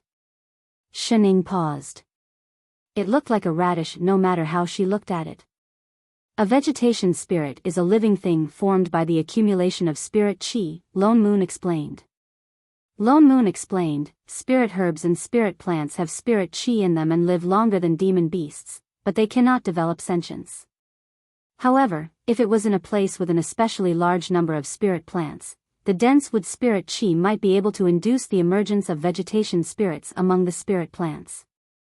But the probability is so low that it's negligible. This is my first time seeing a vegetation spirit. Oh, what's the use of that? It's still a radish. Of course it's useful. Lone Moon looked at the vegetation spirit in her hand excitedly. It's formed by the accumulation of spirit chi from spirit plants, so it can sense the existence of all spirit plants in the world. In other words, as long as you bring it with you, you'll know the location of all the spirit plants in this mystic realm. I see. So this was a vegetable version of a GPS. It said that using the vegetation spirit's flower to refine pills can increase the grade of the pills, I Ching added. It can bloom? Shen Ying's eyes widened. A potted plant? But this vegetation spirit doesn't seem to be in its flowering stage yet. Gee. The radish in her hand suddenly wriggled excitedly. Shen Ying had no choice but to let go. The moment the vegetation spirit landed on the ground, the entire radish shrunk downwards. Even its body was curled up. The leaves on its head all curled up as if it was using all its strength. Even its cries turned into squeaks. Air. Was it constipated? After holding it in for a long time, it suddenly straightened its body and its leaves spread out. With a puff, a snow-white flower appeared on top of his head. Dandelion. Why did a radish grow a dandelion? Did it mutate? It's blooming. I Ching exclaimed. The radish curled up its leaves and plucked the dandelion off its head. It handed it to Shen Ying as if to please her. No. Dandelions were very sticky. This is the thousand leaves vegetation spirit. I Ching was even more shocked. If ordinary vegetation spirits could raise the grade of pills, then the thousand leaves vegetation spirit's flowers were practically synonymous with supreme grade pills. Any pill refined with its flowers would definitely be supreme grade pills. No wonder the upper azure world sent traveling immortals to this mystic realm. Lone Moon finally understood what the three of them were looking for in the mystic realm. They're looking for this vegetation spirit? I Ching asked. It should be. Lone Moon nodded. I heard that one of the 4 aristocratic families in the upper azure world has cultivators who specialize in refining elixirs.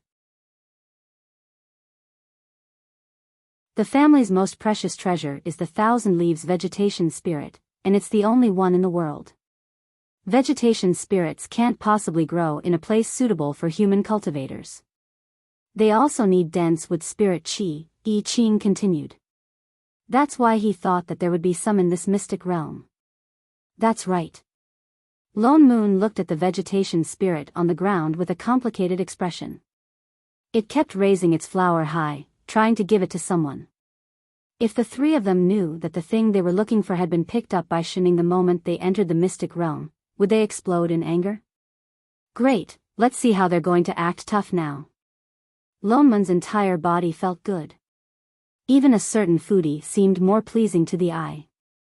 Shen Ying, how exactly did you make it recognize you as its owner? He was curious. Vegetation spirits were born from gathering spirit chi from heaven and earth. They were extremely arrogant creatures and it was extremely difficult to tame them. Recognize you as its owner? I didn't. It didn't. Lone Moon looked at it dumbfounded.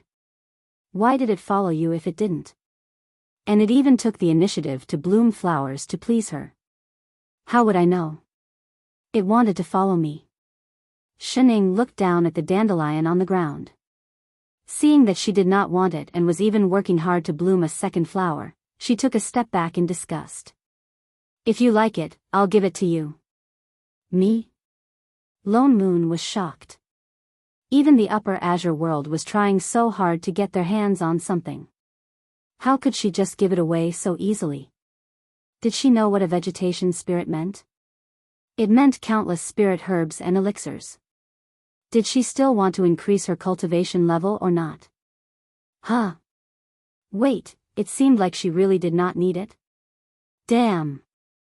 Instead, the vegetation spirit on the ground seemed to understand what the two of them were talking about. Suddenly, it began to wave its leaves anxiously. G.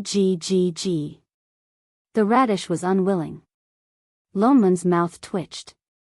Forget it. I'm not a pill cultivator. What's more, it has already recognized you. Even if I wanted to form a contract with it, I would fail. Oh. Shining still looked indifferent. Why don't we throw it away? Throw it away, my ass. He had said so much for nothing just now, hadn't he? Then what do we do? She did not want to keep carrying a leg pendant. It was very heavy. Let's bring it back first. He turned to look around. It's getting late. There must be other things in this mystic realm. Let's hurry and go to the east. Shining had no objections. I Ching directly summoned his spirit sword and flew up with Shining habitually. Lone Moon was about to fly up on his sword when he felt something heavy on his leg. Looking down, he coincidentally bumped into a leg pendant. GG. The radish was stunned. It looked at the two people in front of it who had already flown away, then looked down at the leg it was hugging. It seemed to have just realized that it had hugged the wrong person. Immediately, it swung its leaves and threw the flower that it was holding onto the ground. It made a small sound. Pooey. Lone Moon. Was he being looked down upon by this radish? He was definitely being looked down upon. You hugged the wrong leg and you're blaming me? Go down if you have the guts. For all, with the vegetation spirit's guidance, Lone Moon finally experienced what it felt like to be a nouveau riche. Those high-level spirit herbs and plants were like his own backyard deans. They were all spirit herbs that were more than 10,000 years old and above. What's more, he did not have to do anything himself. The vegetation spirit only had to wave its leaves lightly and those spirit herbs would fly into the storage bag on their own. Just thinking about the reaction of the three people in the Upper Azure world when they failed to find anything, he felt that this trip was really worth it. They spent more than a month until their storage bag was full. Only then did they give up harvesting and focus on flying towards the center of the mystic realm.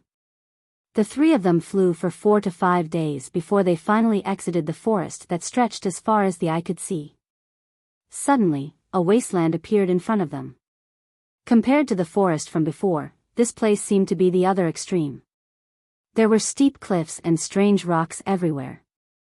There was not a single bit of green in sight. It was so quiet that not even the sounds of insects and birds could be heard.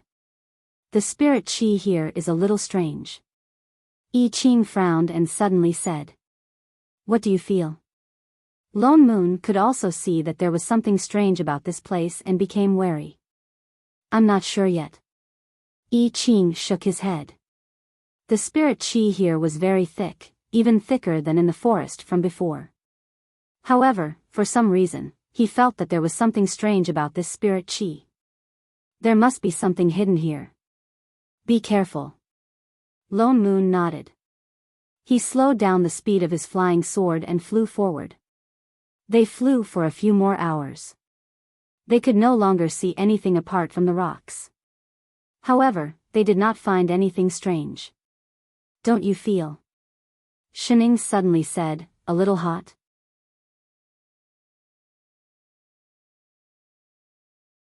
Chapter 43. Fellow Taoist, although this 1,000 leaves vegetation spirit is a treasure, it's only a treasure to a core cultivator. You are a sword cultivator, this thing is of no use to you. Why don't you give it to the Xianyuan family? Qing Lan's expression changed. He smiled and stepped forward. Don't worry, fellow Taoist. I promise that as long as you give it to us, we will discuss any treasures we find in this immortal palace. We will not make things difficult for you. Lone Moon's expression darkened. He had seen shameless people before, but not to this extent. What he meant was that he wanted them to give the 1,000 leaves vegetation spirit to them. What a good plan, fellow Taoist. You want to take the 1,000 leaves vegetation spirit we found with empty promises? This vegetation spirit has its own sentience and might not even follow you. Forgive me for being blunt. He looked at Ching Yin, who seemed to be doing him a favor, and said word by word, "Don't you have any King shame?" The three men's expressions darkened. Ching Yin snorted. You want to do this the hard way? Let's see what you're capable of. Senior brother, there's no need to waste words with him. Take him down first. With that, he summoned his Dharma artifact and charged forward. Since his threats had failed, he wanted to take it by force. Lone Moon laughed coldly and put the vegetation spirit into his storage bag. As he summoned his weapon, he whispered, "Shining, I'll leave the one in the middle to you later." Shining answered. Lone Moon blocked Qin Yin's attack with his sword. The two rays of sword chi collided, and the remnant sword chi split open the surrounding area. Their cultivation levels were similar, but Lone Moon was a sword cultivator after all. His sword chi was naturally different from that of ordinary cultivators. He forced Qin Yin back a few meters. You overestimate yourself. Traveling immortal Qin Lan frowned and snorted coldly. He glanced at the other cultivator beside him and flew forward to attack as well. I Ching went straight for the other cultivator. As a traveling immortal, Qing Lan did not care about the nascent soul I Ching at all. He followed Qing Yin and charged at Lone Moon, who had the highest cultivation level. Lone Moon had just forced Qing Yin back with his sword when Qing Lan's traveling immortal aura appeared in front of him. The sword was about to land on his opponent. Suddenly, Qing Lan felt something heavy in his hand. The spiritual power he had just condensed dissipated. His hand had been grabbed by someone. He was shocked. Ever since he became a traveling immortal, this was the first time someone had gotten close to him without him noticing. He opened his eyes wide and looked back, only to see a casual face. Who was this person? When did it appear? Before he could figure it out, he saw the woman say casually, she said, "Leave it to me." The kind that gave him money. So please cooperate. Qing Lan subconsciously wanted to retreat. He tried to withdraw his hand, but found that he couldn't. The hand that grabbed him seemed to have grown roots. He repeatedly formed hand seals with one hand and made a few hand seals, but he found that there was no effect at all. His hand that was grabbed still did not move at all. How was this possible? This woman's cultivation was actually so deep and profound. In the blink of an eye, thousands of thoughts flashed through his mind. His heart sank. He had been too careless. He did not expect that a small Middle Azure world would have someone who could subdue a traveling immortal. He gritted his teeth and decisively summoned his intrinsic Dharma artifact. A 3-foot-long golden sword flew directly towards the woman's chest. The woman still did not move. Just as the golden sword was about to pierce through her, there was a cracking sound. The moment the golden sword touched the woman's body, it suddenly broke into thousands of pieces. There was not a single mark on the woman's body. The intrinsic Dharma artifact was connected to his primordial spirit. Qing Lan opened his mouth and spat out a mouthful of blood. How was this possible? The woman, on the other hand, patted the broken pieces of the golden sword off her body and frowned impatiently. I'll say it again. You'd better cooperate, or else. Her eyes narrowed. She grabbed his hand and suddenly swung it forcefully, throwing him out. I'll beat you up. All Qing Lan heard was a gust of wind beside his ears. His whole body flew like an arrow released from a bow toward the direction of the immortal palace behind him. With a loud crash, he smashed a huge hole in the door of the immortal palace. Only then did he stop. He rolled on the ground that was littered with rubble, unable to get up again. From the moment he was grabbed to the moment he fell to the ground, only a short span of 3 breaths. At that moment, the pitch-black immortal palace suddenly lit up due to the intrusion of an outsider. Immortal music rang out and immortal chi flourished. 5 colored rays of light filled the entire main hall. An ethereal voice that sounded like an ancient heavenly voice rang out in the hall. The heavens do not abandon us. Today, we finally welcome a fated person who can inherit my mantle and continue my legacy. On the high platform, a translucent immortal soul slowly appeared. His robe was as white as snow, and immortal chi swirled around him. The person who can see through the heaven and earth of the furnace is qualified to enter my sect. I am the remnant soul of the sect master of the Elixir Yang sect, Golden Immortal Bitao. In the past 50,000 years, you are the only person who has entered my immortal palace. Now, I will pass on this alchemy sect to you. I have forgotten that you have cultivated your heart and Tao. You have already achieved enlightenment. With that, he waved his hand, and a strand of immortal chi flew towards the person on the ground who was on his last breath. Qing Lan's entire body also slowly rose up. Although your immortal bones are broken, since we are fated to be, I will help you to break through them first. Just as the immortal soul was about to heal the person's injuries, something suddenly rushed in. The person who had just risen up was stepped back down with a thud. Shining was still stepping on the person. She turned around lazily. What did you just say? The immortal soul, 2 minutes later. The heavens do not abandon us. Today, we finally welcome a fated person who can inherit my mantle and continue my legacy. See through the heaven and earth of the furnace. Are you an NPC? And you have to say your lines from the beginning. The corner of the immortal soul's mouth twitched. He almost could not maintain his sage-like demeanor. Wasn't it all because you suddenly rushed in and interrupted me? How was I supposed to know that there was another person? Oh, you 5 winky face. Oh, but it was an inheritance. It was the same no matter who he passed it to. After all, he had died long ago and was now only a remnant of his soul. For 50,000 years, you are the only, two, Shining corrected. The immortal soul glanced at the person on the ground who was no longer moving. He readily changed his words. Only 2 people who entered the immortal palace. Anyone who can see through the heaven and earth of the furnace is a person with excellent perception. You being able to come here means that we are fated. Oh, you people from the immortal hometown. Is it that easy to meet people who are fated? He seemed to have said the same thing just now. Where's my knife? Anyway, from today onwards, this alchemy sect's legacy is yours. No. From now onwards, you must. What did you say? The immortal soul was stunned. Was this person stupid? This is an inheritance. How can you not want it? Do you know that once you refine the elixirs in the inheritance, you will be able to ascend and become an immortal? So troublesome. She scratched her head. Elixirs and whatnot. I'm not a medical student. I'm not interested. But if you have any recipes, you can give them to me. She could bring them to Chef to study.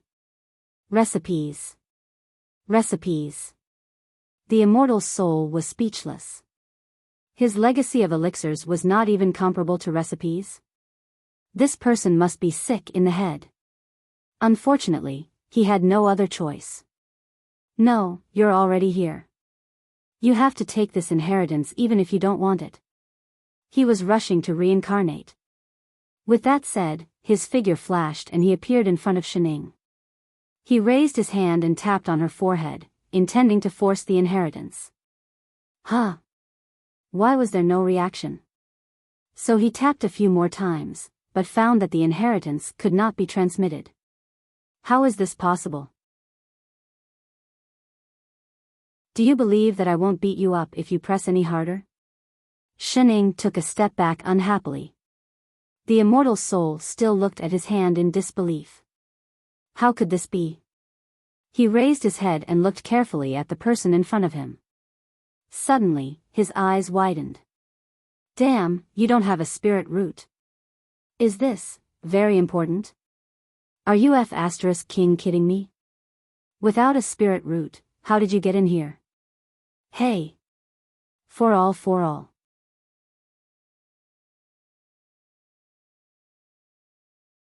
Chapter 44. I'm leaving. Shining turned and walked out of the hall. Wait. The immortal soul rushed forward and floated in front of her. As if making an important decision, he gritted his teeth and said, "Forget it, it doesn't matter if you don't have a spirit root. I can carve some jade slips or copy them into books. You just have to bring them out."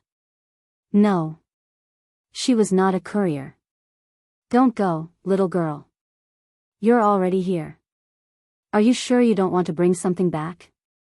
Seeing that she was still unmoved, the immortal soul anxiously rushed over and hugged her leg. I've waited for tens of thousands of years and you came alone. If you don't bring it, who will? If I don't bring the legacy out, I won't be able to rest in peace. Who said I came in alone? Shining suddenly stopped in her tracks. Huh? The immortal soul was stunned and did not react. There are others? Yes. Shining pointed outside and was just about to answer. Suddenly, there was a loud crash. The door that had a big hole in it finally collapsed. The sky was filled with spirit swords. They flew in and stabbed into the ground. Along with the flying swords, Ching-Yin fell to the ground with a thud. The arrogant man was now covered in blood and seriously injured. The next wave of spirit swords was about to stab him. Another figure flashed by and pulled the man on the ground up to avoid the next wave of attacks. It was another cultivator from the upper azure world. I Ching and Lone Moon had also caught up. Lone Moon was fine, but I Ching had a few more wounds on his body. Thank you, senior brother Ching-Yi. Ching-Yin took a step back with lingering fear. Ching-Yi did not reply. Instead, he glanced coldly at the two people who had caught up with him. His eyes stopped on I Ching. I didn't expect a nascent soul cultivator to have such strength. I was too careless. In an instant, there were 4 more people in the hall. There were people, there really were people. That's great. The immortal soul's eyes widened and he was ecstatic. He stopped hugging Qing-Yin's leg and turned to float toward I Ching. "Ha, young cultivator, you and I are fated, cut the crap. Let's fight." Before he could finish speaking, I Ching had already rushed towards the person in the air again. His sword moved again, and the sky was filled with sword light again. The immortal soul had no choice but to look at Lone Moon. "This fated person, let's see where you can run to." With a whoosh, Lone Moon also attacked. What kind of a bunch of weirdos were they? Was fighting more important than inheriting the legacy? Was anyone listening to him? The situation in the sky was already very clear. Carrying an injured Ching-Yin, Ching-Yi had no choice but to dodge the attacks of the two. Lone Moon laughed coldly at the two of them. So the supremacies of the upper azure world are only this strong? Isn't it too easy to be an elder of your family? Ching-Yin was exasperated, but it was true that he was not as skilled as Lone Moon. He could only glare at Lone Moon, his eyes almost piercing daggers. The next moment, I Ching conjured a sky full of spirit swords and chased after the two of them. In an instant, they blocked all their escape routes and attacked the two of them. Holding Ching-Yin in one hand, Ching-Yi, who had not said anything, suddenly had a solemn expression on his face. In an instant, an aura that was hundreds of times stronger than before exploded from his body. The spiritual swords that were attacking him suddenly stopped 2 feet away from him, and with a clang, they were all shattered into pieces. Puff! I Ching was caught off guard and was swept by the remaining pressure. Instantly, his chi and blood surged and he spat out a mouthful of blood. I Ching. Lone Moon hurriedly retreated. Shining also took 2 steps forward. "Are you all right, Master?" I Ching wiped the blood from the corner of his mouth and looked up at Ching-Yi in the air. "That person is not at the soul formation stage. That aura just now could not belong to a soul formation cultivator." Lone Moon's heart thumped. He's also a traveling immortal. Shit. They actually deliberately hid their cultivation level. Who would have thought that 2 of the 3 of them were traveling immortals?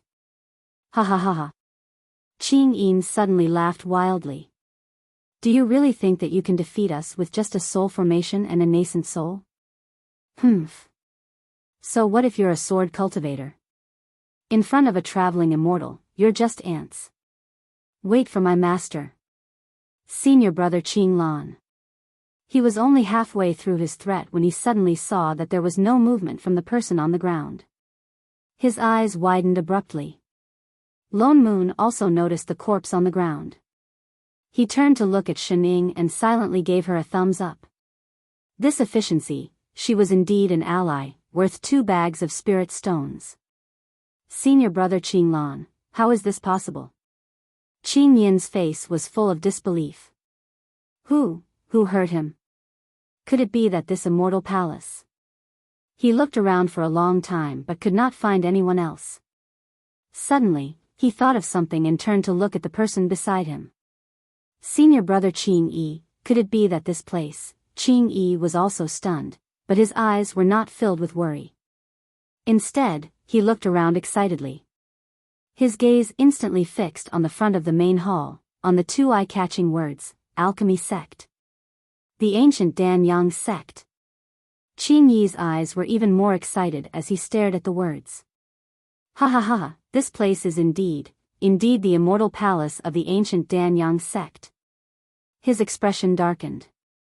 Suddenly, he took out something from his robes and looked around. Then, he turned and flew in the direction of the back hall. He slammed the thing in his hand against the wall. Instantly, the entire wall cracked and a passage appeared. It's indeed here. Lone Moon's heart sank. He suddenly had a bad feeling. Stop him. He rushed over and manifested his sword intent. At the same time, I Ching also attacked. 2 beams of sword intent attacked the other party with all their might. Qing Yi looked back and snorted coldly, but he did not retreat. I don't have time to waste on you. He suddenly turned his hand and struck the back of the person beside him, pushing Qing Yi out to meet the 2's full force attack. Senior brother. Qing Yi was completely unprepared. It was too late for him to dodge. He could only look on in disbelief as he turned into ashes in the sky full of sword intent. Qing Yi had already turned around and disappeared into the wall. The wall also returned to its original appearance. F***CK. Lone Moon cursed. He had thought that the other party would at least try to stop him from entering. He did not expect that in order to enter, he would directly push Qing Yi out to die. The traveling immortals of the Upper Azure world were indeed ruthless. I wonder what's behind this wall. Why would that person be willing to betray the door? Lone Moon glanced at the shining wall in front of him. He subconsciously conjured a few spells and slammed them against the wall, but found that the wall did not react at all. Huh! He was stunned. This array formation was immune to spells. Why don't I do it? Shining lifted her foot out of habit. Wait! Thinking of the furnace door that was kicked open earlier, Lone Moon hurriedly pulled her back. Alright, Grand Aunt. If you kick it, I think the entire immortal palace will collapse. Oh. Shining retracted her foot. She would not kick it. She was too lazy to move. This wall seems to be an ancient array formation. You need a token to enter. Lone Moon thought of the item that Qing Yi had taken out just now. He carefully studied the array formation in front of him again. The eye of this array is constantly changing and is connected to the entire immortal palace. If you do not have the right way to break the array, you may destroy the entire immortal palace along with it. It's a pity that this array formation has long been lost. No one knows how to break it. Someone might know. Shining raised her hand. The 2 of them were stunned.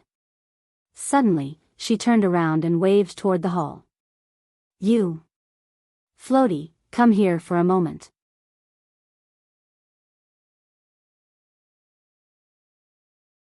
Chapter 45. The immortal soul's entire body twitched. He said angrily, "You little doll, you are so rude. I am golden immortal Bitao. Although this is just a remnant soul, it is still an immortal soul, alright?" What the hell was a floaty soul? Was he an ordinary floaty soul? He was an immortal floaty soul. Oh, I know. Float over here for a moment. Do I have to go over just because you asked me to? Bitao snorted coldly. He had no intention of floating over. He had emotions too. Master, it is? I Ching paused. Remnant souls were not easy to detect. What's more, the palace was filled with immortal qi. They really did not notice that there was a remnant soul in the palace. Oh, he said that he has been waiting here for tens of thousands of years, Shining explained casually. He insisted on giving me the inheritance, but he did not succeed. Inheritance. Lone Moon was shocked. He looked at the remnant soul in disbelief and then at Shining. He can't be the owner of this immortal palace, can he? He focused and saw that the remnant soul was indeed surrounded by immortal qi. This really was an immortal soul. Humph, you little doll. You have good taste. Bitao floated over, satisfied. He looked Lone Moon up and down and said, "I am indeed the owner of this immortal palace, the sect master of the Koryang sect. My Dao name is Bitao." Holy shit, it really is him. Although you are a sword cultivator, you have a supreme grade fire spirit root. Not bad. You have a good aptitude for alchemy. Bitao looked Lone Moon up and down, satisfied. He stroked his beard and changed back to his sage-like appearance. "Little doll, you and I are fated to be here. Well, how do we get rid of the array on the wall?" Shining interrupted him. "You are really infuriating." Bitao, who had been interrupted again, was furious. "Do you know how to respect your elders? Choosing a successor is a very important matter. This is not as important as a mere array. You have no spirit root and did not want to accept this inheritance. I did not make things difficult for you. Now that someone else can inherit it, why do you have to be unjust? It's not me. This old man has waited for 50,000 years, forcefully holding on to a strand of my remnant soul, all for the sake of inheriting my Koryang sect's alchemy arts. Naturally, it's up to the capable to accept it. I think this person is very good. Wait, I know you want to chase after that cultivator, but why are you in such a hurry? As long as one of you accepts the legacy, ascension to immortality is just around the corner. There's no need to fear him in the future. Actually, everything has its priorities. Think about how many alchemy geniuses our Koryang sect has produced in the 10,000 years since its founding. In the end, they couldn't escape the fate of destruction. However, the legacy of this sect couldn't be broken. Today, I will pass on this too. Peng. Before he could finish speaking, he felt a pain in his face and his immortal soul was directly punched out. He rolled repeatedly on the ground like a salted fish, his mouth still uttering the unfinished sentence, you. Along the way, he crashed into a wall and stopped. Shut up. Xin Ying's eyes narrowed. She quickly walked over and picked up the weightless Bitao from the ground. Now, can you open the door? His handsome immortal face was now red and swollen, the size of a fist. Against his white robes, it looked especially bright. A while later, yes, great immortal. Leave it to me, great immortal. I Ching, Lone Moon, what was going on? Why did he not feel surprised at all? Bitao scrambled to his feet and floated obediently to the wall. He began to seriously dispel the array. What a terrifying woman. Lone Moon had thought that she was a mortal with no spirit roots. He did not expect her to be able to hit even spirits. This person must be a great immortal from the upper world. She must be. As he trembled, ahem, that. Exalted immortal, may I know what is behind this wall? Lone Moon suddenly felt that this person was a little pitiful. Bitao was the owner of this immortal palace, so he should be very familiar with this place. Inside is. Bitao glanced at Shining and trembled again.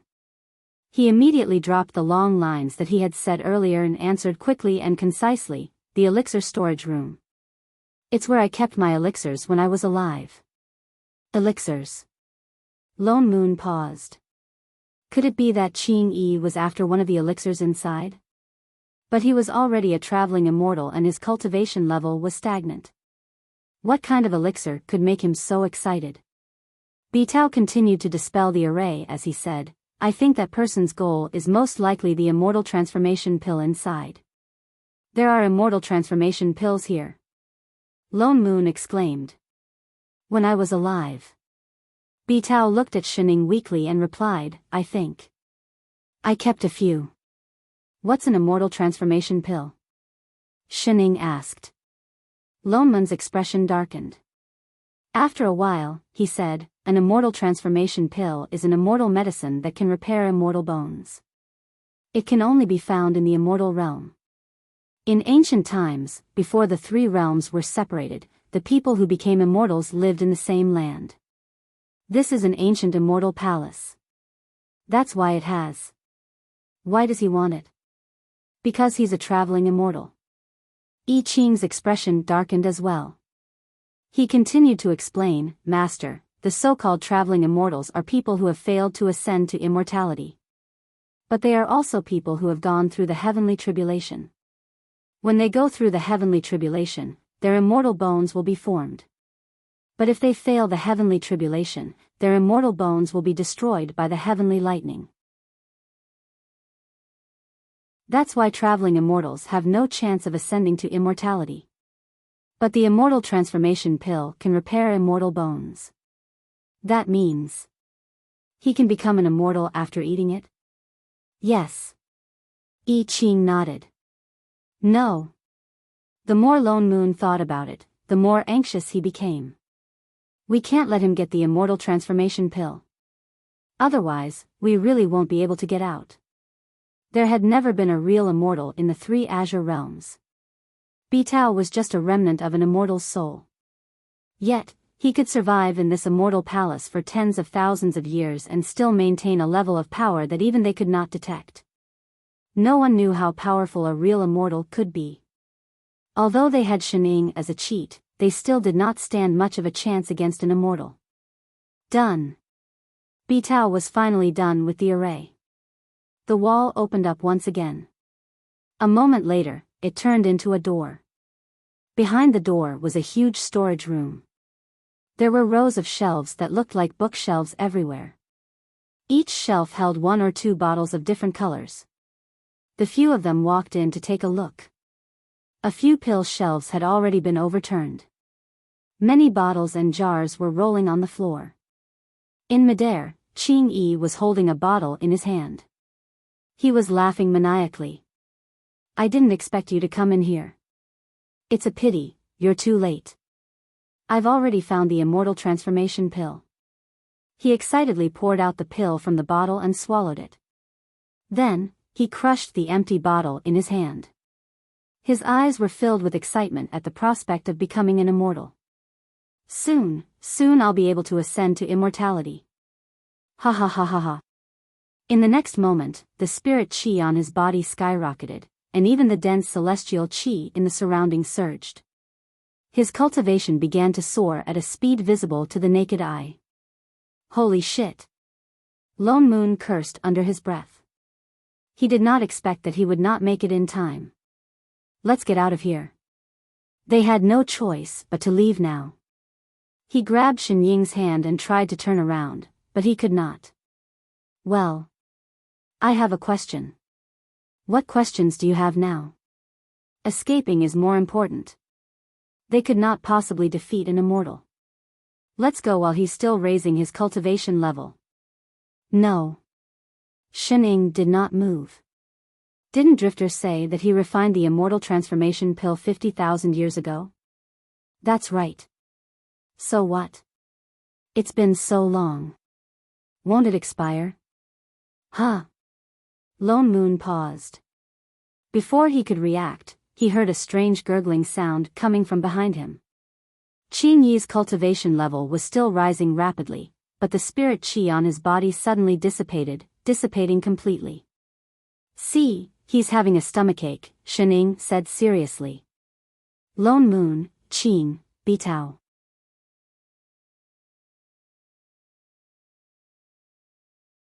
Chapter 46.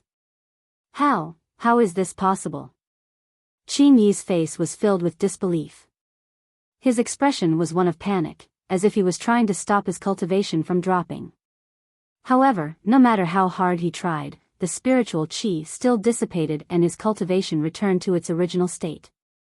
No, this is impossible. This is clearly the Immortal Ascension pill. This is clearly it. Lone Moon casually picked up one of the pill bottles and looked at it. Only then did he realize that the sealing array on the bottle had long disappeared. Without the protection of the array, as time passed, the pills inside would naturally lose the effects they should have. It seemed that no matter how strong an array was, it was useless against time. It was no wonder that they had been able to enter the Immortal Palace so easily. There was not even an array formation on the door to stop them. The only array formation in the entire hall that worked was the one in the elixir storage room. Bitao's immortal soul was nearby and the array formation was maintained by his immortal power. Qing Yi, who had completely lost his immortal ascension dream, was in a frenzy. He grabbed a few bottles of pills and swallowed them. When he realized that none of them worked, he glared at the three people at the door. "It's you. What did you do?" His entire face contorted. His eyes were so fierce that he looked like he wanted to bite a piece of flesh off of them. "The three of them. You ate expired pills and you're blaming us?" Qing Yi's gaze suddenly landed on Lone Moon. As if he had thought of something, his eyes cleared up and became filled with greed. "That's right, the vegetation spirit and the 1,000 leaves vegetation spirit. As long as I have that, I can refine another Immortal Ascension pill." The recipe for the Immortal Ascension pill was not a secret in the Azure world. That was because it required immortal herbs, not spirit herbs. Immortal herbs could no longer be found in the 3 Azure worlds. That was why he had set his sights on the storage room of the Immortal Palace. But the 1,000 leaves vegetation spirit could sense all the spirit herbs and immortal herbs in the world. Perhaps he could really find the ingredients he wanted. "Give me the 1,000 leaves vegetation spirit." He suddenly turned and summoned a fire dragon, which flew towards the 3 of them. The fire burned all the pills in the room to ashes. Out of habit, Lone Moon summoned a protective barrier. Shining frowned, but I Ching stepped forward and waved his sword. Sword chi exploded from his body, forming a huge sword that cut the fire dragon in half. "Master." He suddenly turned to look at Shining, his eyes filled with determination. "Please leave this person to me. I will not bring shame to the sect." "You're crazy." Before Shining could answer, Lone Moon spoke first. "Although he did not become an immortal, he is still a traveling immortal. You can't beat him at all."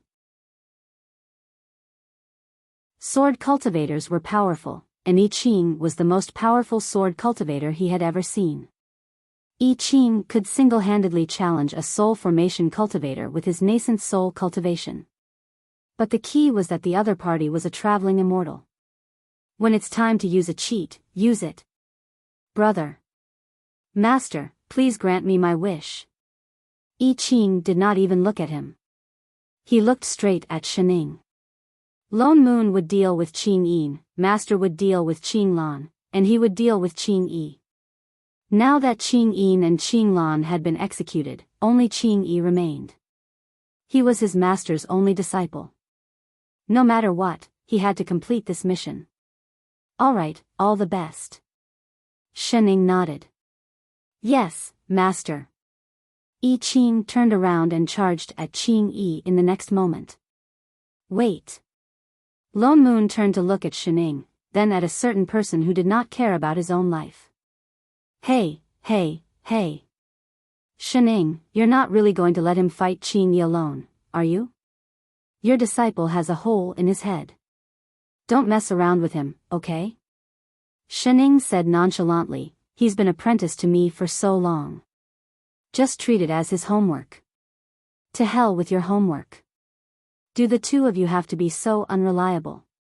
Don't make it sound like you've really taught him before. He's just a nascent soul. Will he really? Father no. She suddenly patted his shoulder and interrupted him. That lazy face of hers had a rare look of seriousness. You have to believe him. Lone Moon hesitated. For some reason, he calmed down. I Ching and Ching Yi were already locked in battle. The sky was filled with sword light. One was crazy, the other was fighting with his life on the line. Both of them were fighting with all their might. This was a battle between high-level cultivators. In a short while, not only the pill storage room, but the entire immortal palace was starting to shake. Lone Moon and Shining had no choice but to retreat to the grass patch where the tripod was placed. The moment they came out, they heard a loud crash. The immortal palace had already collapsed. Two figures flew out from inside and into the sky. Several fire dragons had already appeared behind Ching Yi. As if they had come to life, they roared and pounced toward I Ching. Meanwhile, I Ching was surrounded by spirit swords. Sword chi shot up into the sky. In an instant, the swords turned into a rain of swords. Again and again, they attacked the fire dragons, creating a rain of fire. A mere nascent soul cultivator really thinks he can defeat me. The fire dragons were destroyed one after another. Ching Yi seemed to be angry. His expression darkened and his hand seals changed. Immediately, the scattered fire embers began to burn wildly. In an instant, they turned into a sea of fire, engulfing the entire immortal palace. Red Lotus Karmic Fire. Lone Moon was shocked. He hurriedly set up several array formations around him. He did not expect Ching Yi to be able to summon the Red Lotus Karmic Fire. I Ching was in for a tough battle. As expected, the moment the sea of fire appeared, the spirit swords around I Ching turned into ashes and began to counterattack. I Ching immediately changed his sword technique. He recalled thousands of spirit swords and formed a sword wall around him. The wall rotated clockwise, using the sword chi to repel the flames. However, it could not stop the flames from approaching him. Ching Yi's hand seals changed again. Suddenly, a fire dragon appeared in the sea of fire. Compared to the previous one, this one was many times bigger. The flames on its body were as red as blood. It looked like it was going to set the sky on fire. Suddenly, the surroundings were filled with red light. The fire dragon roared. The sound of its roar shook the ground. The fire dragon shot up into the sky, opened its mouth and flew toward I Ching. I Ching's expression darkened. He stopped his sword technique and gave up on defense.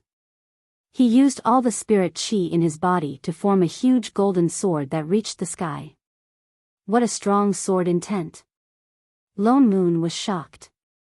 To be able to form such a huge sword, was I Ching really just a nascent soul cultivator? Maybe he really could. Both sides used their full strength. Victory or defeat would be decided by this blow. The huge sword fell, and the fire dragon roared. The huge amount of spirit chi collided with each other. In an instant, a blinding white light exploded. The impact immediately turned the entire immortal palace into ashes. Lone Moon had no choice but to pull Shining behind the alchemy furnace and use the strength of the immortal artifact to avoid the wave of impact. The light lasted for half a minute before dimming. The two people in the air had already landed on the ground. Ching Yi opened his mouth and spat out a mouthful of blood. He was seriously injured. I Ching's condition was even worse. The sword in his hand was broken. His whole body was covered in blood. There were burn marks all over his body. He could not stand steadily and knelt down on one knee. Blood kept flowing out of his mouth. The word tragic could not describe his condition.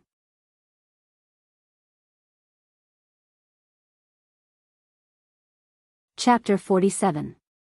Holy shit. I Ching's heart skipped a beat. He would have to be crazy to believe Shen Ying's words. Neither master nor disciple could be trusted. Hey, hey, hey. I Ching, are you still alive? No matter how powerful he was, there was no way he could win against I Ching, who was 2 whole realms apart. You're a sword cultivator indeed. Kid, you do have some skills. Qing Yi pressed a hand to his chest and stood up shakily. He looked at I Ching, who was covered in blood, warily. If you were a little stronger today, a soul formation cultivator, no, maybe a late-stage nascent soul cultivator, I would have died in your hands. That strike just now had actually broken through his red lotus hellfire.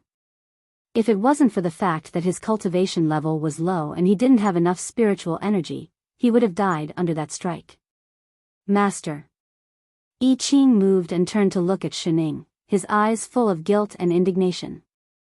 I'm sorry, your disciple is not good enough.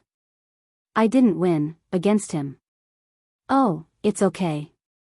Shening glanced at him and subconsciously put her hand on his head. She thought for a moment and added, don't worry. You won't get points deducted if you don't finish your homework. But even my sword. He picked up the broken sword in his hand. It was a shame for a sword cultivator to have his sword broken. It's okay. Actually, Shening tilted her head. Before she could answer, Qing Yi suddenly took 2 steps forward and stared at I Ching. I really can't let you go on like this. Otherwise, there will be endless trouble.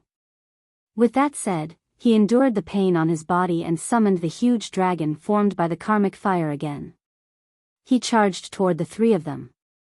Today, you must die here. The fire dragon left a trail of scorched earth in its wake. Just as it was about to engulf the 3 of them, Shening frowned. She dropped her hand from I Ching's head and took the broken sword from his hand. She waved it in the direction of the fire dragon. Shut up. Suddenly, there was a loud rumble. Qing Yi only felt a white light that seemed to connect the heavens and the earth brush past his sword. The fire dragon instantly disappeared, and the ground under his feet suddenly sank. Turning around, he saw that the entire Immortal Palace secret territory had been cut in half. What is this? Kacha. Kacha. Kacha. A series of cracking sounds came from all around. Cracks appeared on the ground, the palace, and even the sky, and they began to extend in all directions. The entire mystic realm seemed to be on the verge of shattering. Don't interrupt when others are talking. Shening said word by word. Qing Yi. What just happened? F***CK, Lone Moon jumped up. Shening, can you take it easy? Why did you attack this mystic realm for no reason? This was bad. This was such a good ancient mystic realm. She might not even be able to use it now. You're blaming me? Shening rolled her eyes.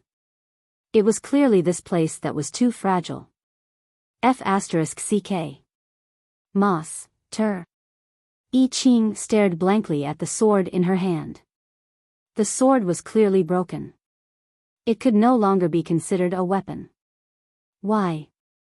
Why was Master still able to use such a powerful technique? Huh? Shening was stunned. She followed his gaze to the sword in her hand. What did he mean? Why is Master still able to use this sword? His eyes were filled with curiosity. This sword was clearly broken. No one could use any sword techniques. Your disciple wants to know, where exactly am I lacking? Shening stiffened. Was he asking his teacher because he did not finish his homework? Shening coughed. Her eyes darted around before she said seriously, well, swordplay is about becoming one with the sword. You don't have a sword in your hand, but you have a sword in your heart. The sword is just a medium. Even a flower or a tree can be a sword. Che, plagiarist. Lone Moon rolled his eyes. He exposed her directly. Plagiarizing lines from martial arts novels again. Have some shame. Don't listen to her nonsense. There is no sword in the hand, but there is a sword in the heart, no way. You really believe that? Where's your IQ? Becoming one with the sword. I Ching's body suddenly exploded with a huge amount of sword qi. The spirit qi in the surroundings began to rush into his body. In an instant, it filled up his already depleted dantian. The wounds on his body began to heal at a speed visible to the naked eye. Even his cultivation level began to increase. Holy shit. That works too. Damn it. Do you have to have an epiphany just by listening to me? Even a die-hard fan doesn't have to be so professional, right? Do you think epiphanies are something your fans do? Master, I understand now. He suppressed the rapid growth of his cultivation level and turned to bow to Shining. Then, he flew directly towards Qing Yi. At this moment, he did not have any Dharma artifacts in his hands. Yet, thousands of spirit swords appeared around him. His sword intent was 100 times stronger than before. Qing Yi's karmic fire of the red lotus could no longer hurt him. He had already suppressed his cultivation level to the nascent soul stage. Qing Yi was still a traveling immortal. Yet, the two of them seemed to have swapped positions. Now, it was I Ching who was suppressing Qing Yi. Lone Moon. He felt like he understood less and less this stupid world. Fine. Do whatever you want. I don't care anymore. Yawn. I'm so tired. Father Nyo, watch. I'm going to take a nap. Shining stretched lazily and suddenly spoke. Sleep my ass. Do you have any hobbies other than eating and sleeping? Is the person fighting over there your own disciple? Wait a minute. You just agreed to let I Ching choose. Don't tell me it's because you're too tired to move. A while later, the weather is so good today. What are we having for lunch? Why are you hesitating? It's true, right? You're King lazy, aren't you? For all, I Ching's counterattack took less than half an hour to finish off Qing Yi. He had suppressed his cultivation level to its limit. Perhaps it was because the spirit qi in this immortal palace was too thick. I Ching's epiphany ended in less than 4 hours. His cultivation level rose from the nascent soul stage to the soul formation stage. He caught up with Lone Moon's cultivation level in an instant. Lone Moon could only curse at this. #convex you can't cheat like this. It's one thing for the master to cheat, but why is the disciple like this too? How long has it been? He went from a golden core stage cultivator to a soul formation stage cultivator. This is 2F** king illogical. He felt that ever since the master and disciple appeared, his originally smooth sailing and talented immortal path became more and more ridiculous. He felt like he was picked up by the heavens. Master. When I Ching woke up from his epiphany, Shining had already woken up from her afternoon nap. Thank you, Master, for your guidance. Your disciple's cultivation level has improved a little. Heh. Lone Moon wanted to slap the two of them in the face. This was called, improved a little. This step was like pulling his balls, alright? Shining nodded seriously. Can we cook now? Yes, Master, no problem, Master. The orphan. Damn it, a pair of retards.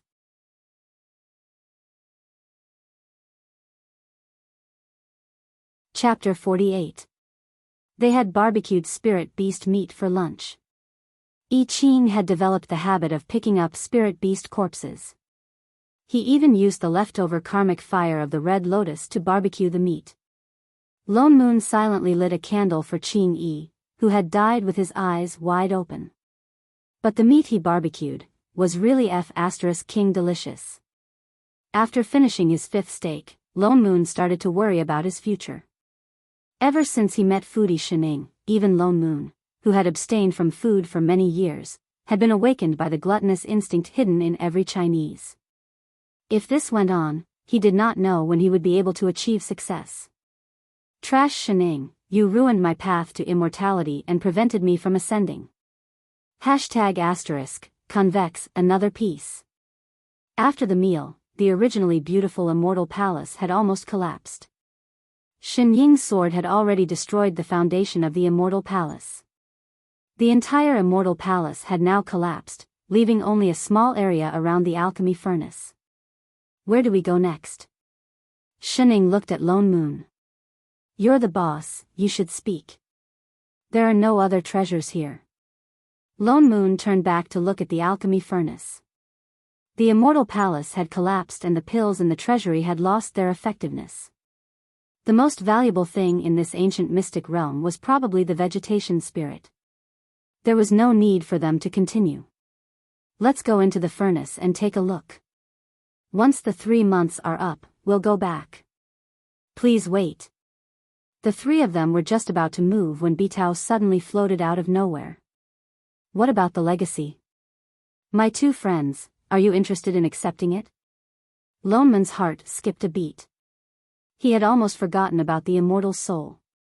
This was the legacy of an ancient immortal sect. Who knew how many lost pill recipes there were? Speaking of which, you've been doing this all the way here. What exactly is the legacy? Shining asked. Bitao's eyes lit up at her question. He obediently floated closer and said, Great Immortal, this legacy contains all the pill recipes of our Danyang sect, as well as our pill-making experience and so on. 50,000 years ago, our Danyang sect was the most famous immortal sect. There were countless alchemists in our sect. Many immortals came to our sect just to get a single pill. Oh. So the legacy was a complete set of life skills. Great Immortal, I guarantee that no matter which of your two subordinates receives my inheritance, they will become famous pill refiners. You can easily refine the pills in the storage room. The corner of Lone Moon's mouth twitched. Hey, when did he become Shen Ying's subordinate? However, this inheritance was indeed very tempting. Shining blinked. She didn't seem to be moved at all. Suddenly, she thought of something. Are you sure that the inheritance contains top-grade pill recipes from 50,000 years ago? Of course. Any one of them is a supreme treasure. Oh, it's been so long. Won't it be outdated? Ah. Bitao was stunned. Look. Shining started to explain seriously. Times are developing, and so are times. These technologies of yours have been around for 50,000 years. No matter how you look at it, they should have been innovated a dozen times in the outside world, right?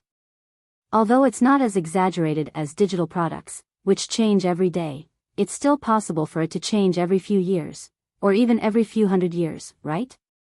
After all, 50,000 years is enough for us to go from the Stone Age to socialism. Bitao, Lone Moon, Qing, although he didn't understand what Bitao was saying, but why did he feel like vomiting blood? The top-grade pill recipes of the Danyang sect. Were they really outdated? Fellow Taoists. He turned stiffly to look at the two people beside him. Would you be willing to accept? Before he could finish speaking, Lone Moon and I Ching both took a huge step back. Can you not be so realistic? It's an ancient inheritance after all. Can you not be so disgusted? Fellow Taoists, if either of you is willing to accept this inheritance, I. Bitao looked around.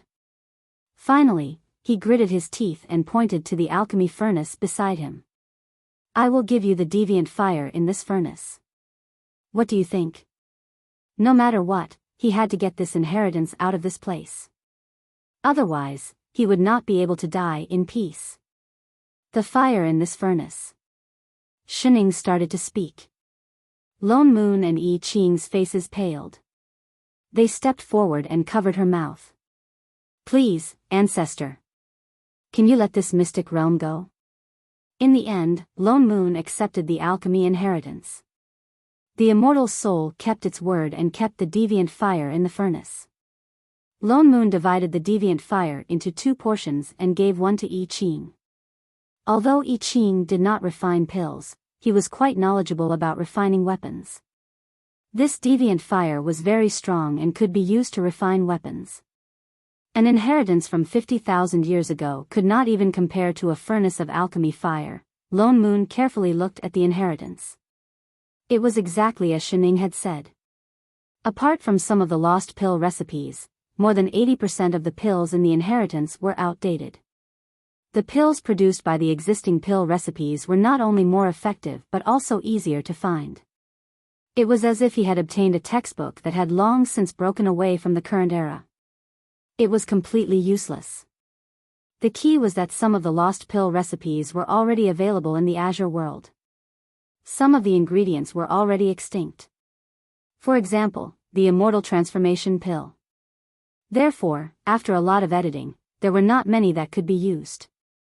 After looking through it once, he carved the pill recipes in the inheritance into a jade slip. He planned to return it to Shi Qiu and store it in the Dharma depository for his disciples to look through. This would satisfy Bitao's desire to inherit the inheritance. In the following days, they stayed in the mystic realm for more than a month. Lone Moon used this time to refine the deviant fire. The deviant fire was very strong. It took him a lot of effort to subdue it. Perhaps it was because there was immortal qi nearby. After he succeeded, even his cultivation, which had not improved for many years, showed signs of loosening. But before he could rejoice, he turned to look at I Ching, who woke up on time every day to cook, refined the deviant fire, and even planned to build a house for Shining while he was meditating. I Ching's blood rushed to his head. Damn it, comparisons were odious. He was definitely a child adopted by the heavens. I Ching was the real one. Let's go back. He picked up the glass hearts on the ground and left the ancient mystic realm. He did not even have the mood to greet anyone else. He flew all the way back to Black Heaven Sect. He brought Shining and her disciple to the main hall of the main peak. Shi Qiu took out the spirit herbs that he had picked up in the mystic realm. He smiled like a 200-pound child. There are so many 10,000-year-old spirit herbs. Uncle Master and I Qingjin must have worked hard. Shi Qiu stopped mid-sentence. He looked at I Ching as if he had seen a ghost. You, how did your cultivation? He had left the mystic realm as a nascent soul cultivator. How did he return as a soul formation cultivator? Was he blind? He had an epiphany in the mystic realm. Lone Moon's mouth twitched. Another epiphany. Didn't he just have an epiphany? This was too fast. Shi Qiu suppressed the shock in his heart. He thought about it carefully. That was an ancient mystic realm. Perhaps he had obtained some kind of opportunity. He hurriedly bowed to I Ching. Congratulations, Supremacy I Ching. I Ching nodded in response. Oh yes. Shi Qiu suddenly remembered something. I wonder if the upper Azure world. He was just about to ask about Qing Yin when he suddenly felt a movement under his feet. The entire Black Heaven Sect shook and a red light lit up outside. Protective Mountain Array. In that instant, the Protective Mountain Array had been activated. Shi Qiu's face turned pale. He exchanged a look with Lone Moon. Something's wrong. The two of them flashed out of the main hall. Shining and I Ching hurriedly followed. The entire Black Heaven Sect had been surrounded by the activated mountain barrier formation, and not far away from the formation, there was a gigantic lotus floating in the air. Hundreds of unfamiliar cultivators stood on top of the lotus, each of them dressed in green and white robes, and all of them looked down with unfriendly expressions. An angry male voice sounded. How dare a small sect hurt the people of the Xian Yuan family? Quickly hand over the murderer of the 3 elders. Otherwise, we will wash this place with blood. You're tuning into the Dreamy Chapters YouTube channel. We're so grateful for your support, and don't forget to subscribe to join us on this incredible journey through captivating stories. Your generosity through donations truly makes a world of difference, as it's the primary source of revenue that allows me to expand and enhance this channel for you. Thank you from the bottom of my heart for being a part of this adventure.